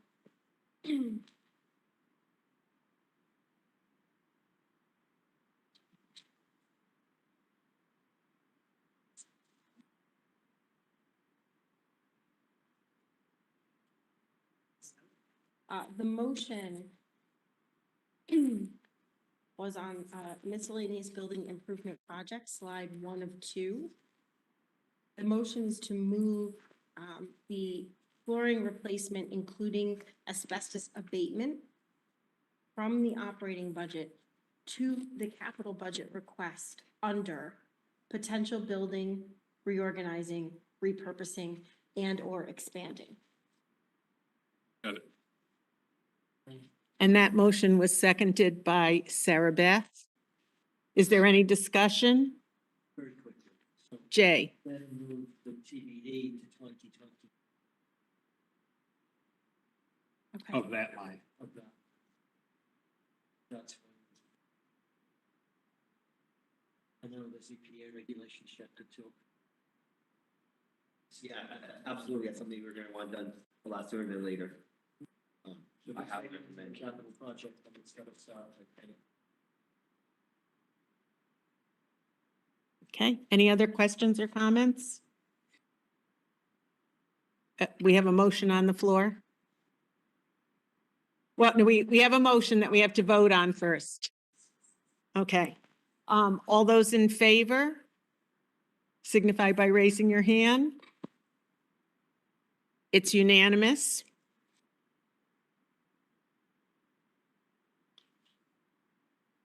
Any other questions or comments? Brooke?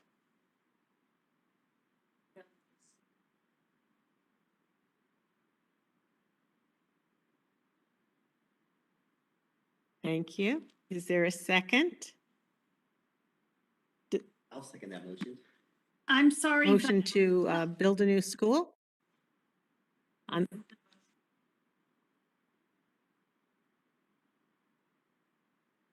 Is that your motion to Yeah, I think explore the opportunity of building a new school?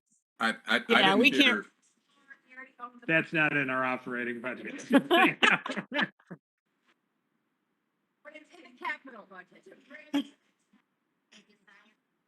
Yes. So I think The we need only to explore thing the we adore. options of building new versus refurbishing all of the. okay, so do you want to, I think we're going to find. let's refine the motion.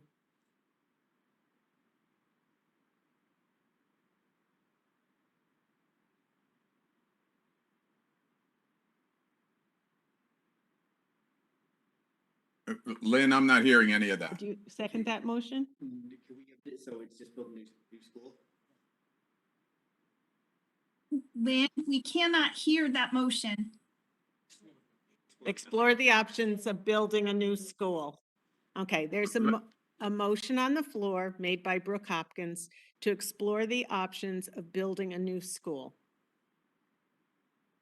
I second that. Jeff Hughes is seconding that motion. Is there any discussion on that motion? I'll call the vote. All those in favor? It's unanimous, Marcia. Okay.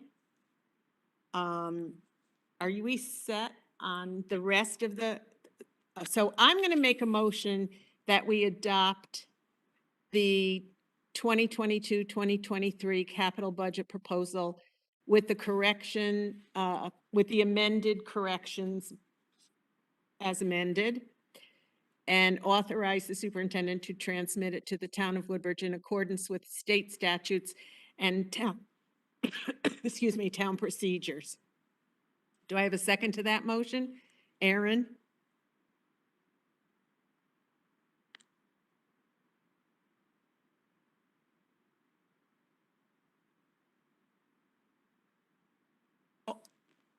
Any discussion?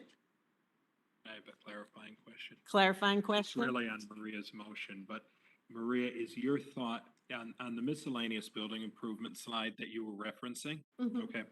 The $141,000 includes some amount of money for asbestos abatement and then some other flooring that needs to be replaced, for example, because of leakage, et cetera. Is your motion only to move the part of this that's asbestos related or to move all of the flooring replacement? The flooring might be like the majority of the money there. Well, there's also flooring. There's other replacement flooring. that's like in other parts of the school, not asbestos, but where tile has popped up.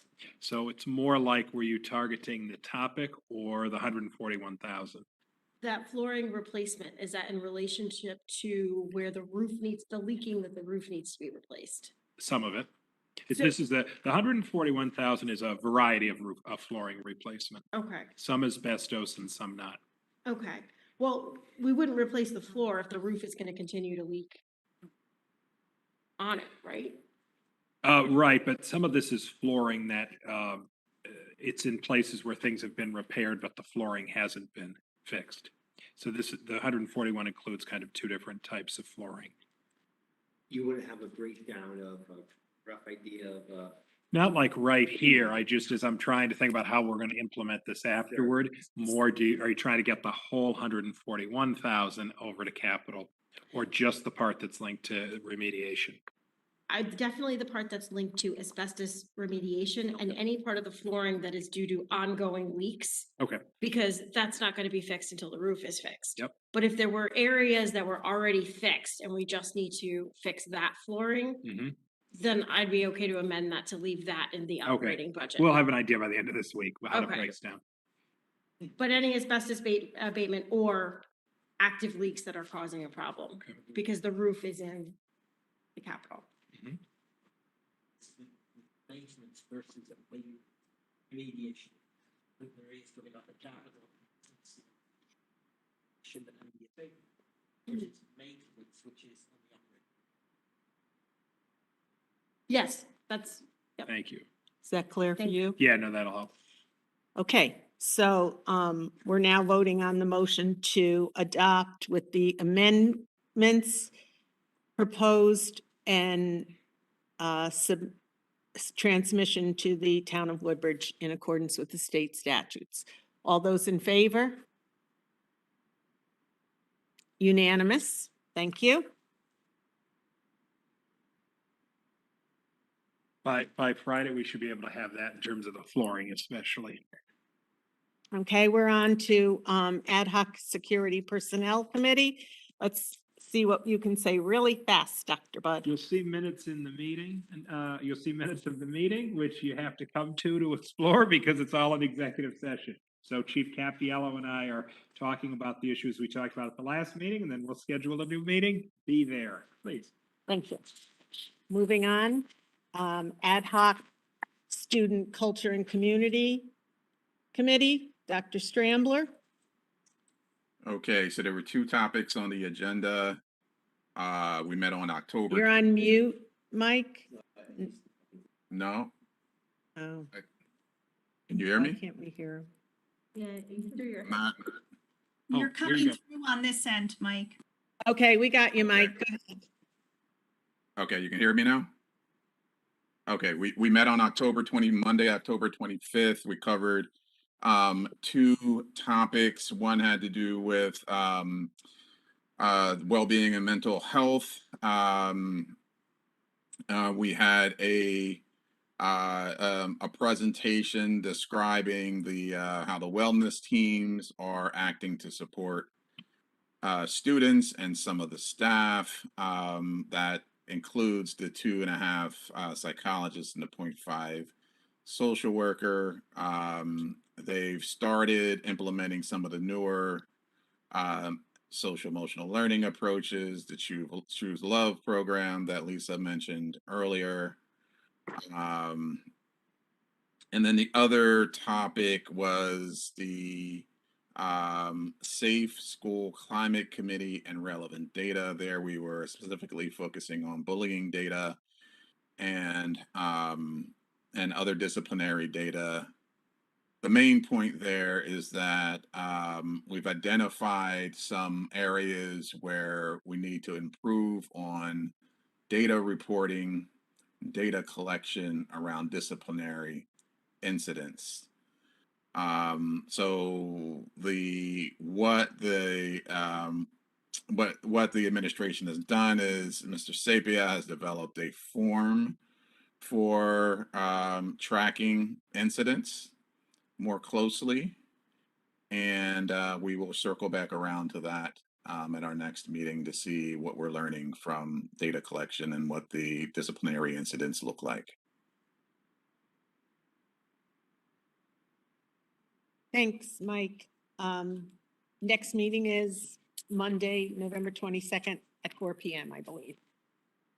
Yes. Thank you. CABE liaison report, Sarah Beth. So I attended the delegate assembly last Thursday, which was attended by about 20 towns. It was, I think, in history, the fifth resolutions were made. It took about an hour. They adopted some resolutions. There were a few amendments that were made by a few board members. It was interesting to attend, for sure. There is a new board member orientation coming up on December 8th, a workshop, a full-day workshop, which they encourage, especially new board members, to attend. So Rocky Hill on December 8th. That was something to watch for if you want to attend. Great. Thank you for going. Oh, yeah. I'm already happy. And Jay, are you down there? Yeah. Jay, do you have a report on Jonathan and I CABE conference? The 2021 CABE CAPS convention on November the 12th in Groton. Theme was the future, civility, diversity, student voice. We attended sessions on recent legislative judicial action, unprecedented opportunity investing in ARPA, how ARPA was using the funds to build better, collective bargaining during a pandemic. There was a great interactive session on cultural competence and social and emotional learning run by New Haven. We both participated. It was fun. Now, for me, there were three highlights from the CABE. First, there was a rousing speech by our very own Dr. Miguel Caldwell from Connecticut, who's the U.S. Secretary of Education. Second, we bumped into Dr. Guy Stella. It was great to see the much-loved Beecher superintendent. And last but not least, there was a heartwarming story on Jonathan that I thought I would share with you today as we leave. So what you've all got is, if you take a look at the page over, I don't know what's that. I have this on the last page, second last page of your packet, and online, I hope, you'll see a picture of Jonathan with Ayana. Now, Ayana is a member of the Board of Education in Windsor, Connecticut today. And I thought I'd put up the Facebook post that Ayana put up. It was an encounter she had 20 years ago with Jonathan. So what she wrote is, a highlight of the convention for me, full circle moment. Jonathan Budd was my 11th grade honors English teacher. He is now the superintendent of Woodbridge, and I'm on the board at Windsor. We reunited for the first time in over 20 years at the convention. I went on to receive my bachelor's degree in English.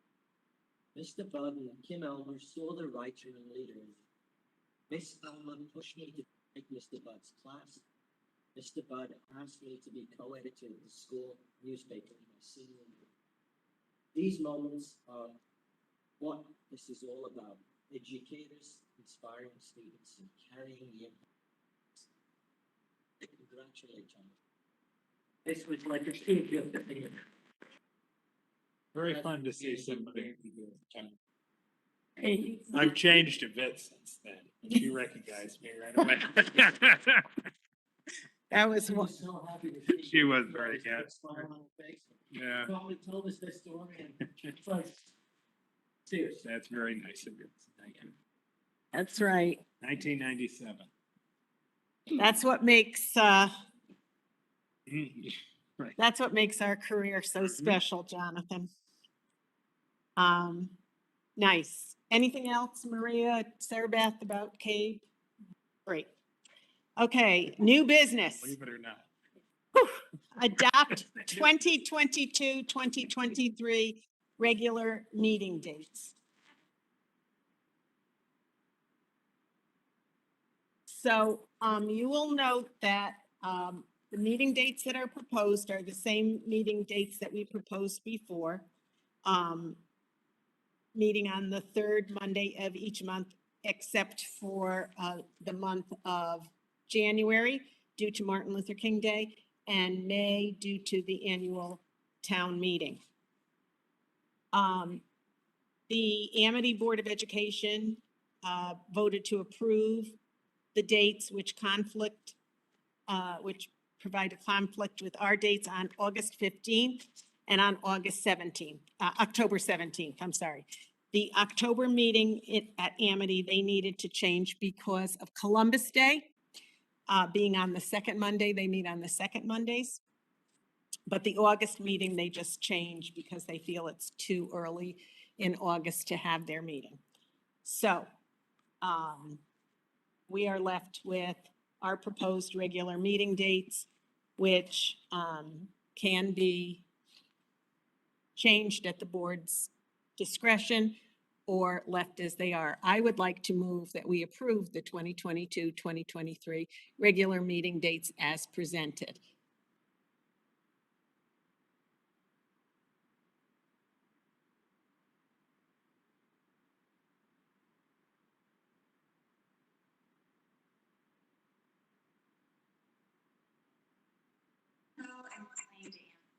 Like, this is already.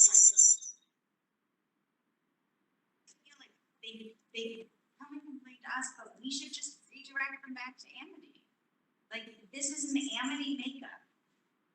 Did you, Amity acknowledge that there's a conflict and it is an issue? I spoke with the superintendent. Yeah. Who spoke with members of their board and they didn't feel they could move.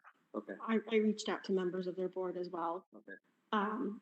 Their suggestion was that we should all have regular meeting days. They said we do. Ours is the third Monday, theirs is the second. And when they reschedule to the third, it conflicts with our regular meeting. Okay, good. No, thank you for that research. It's a shame it works out this way, but I know it takes a lot for us to remove a meeting, so I would second the motion. Okay, is there any other discussion? Yeah, I think the February one is wrong.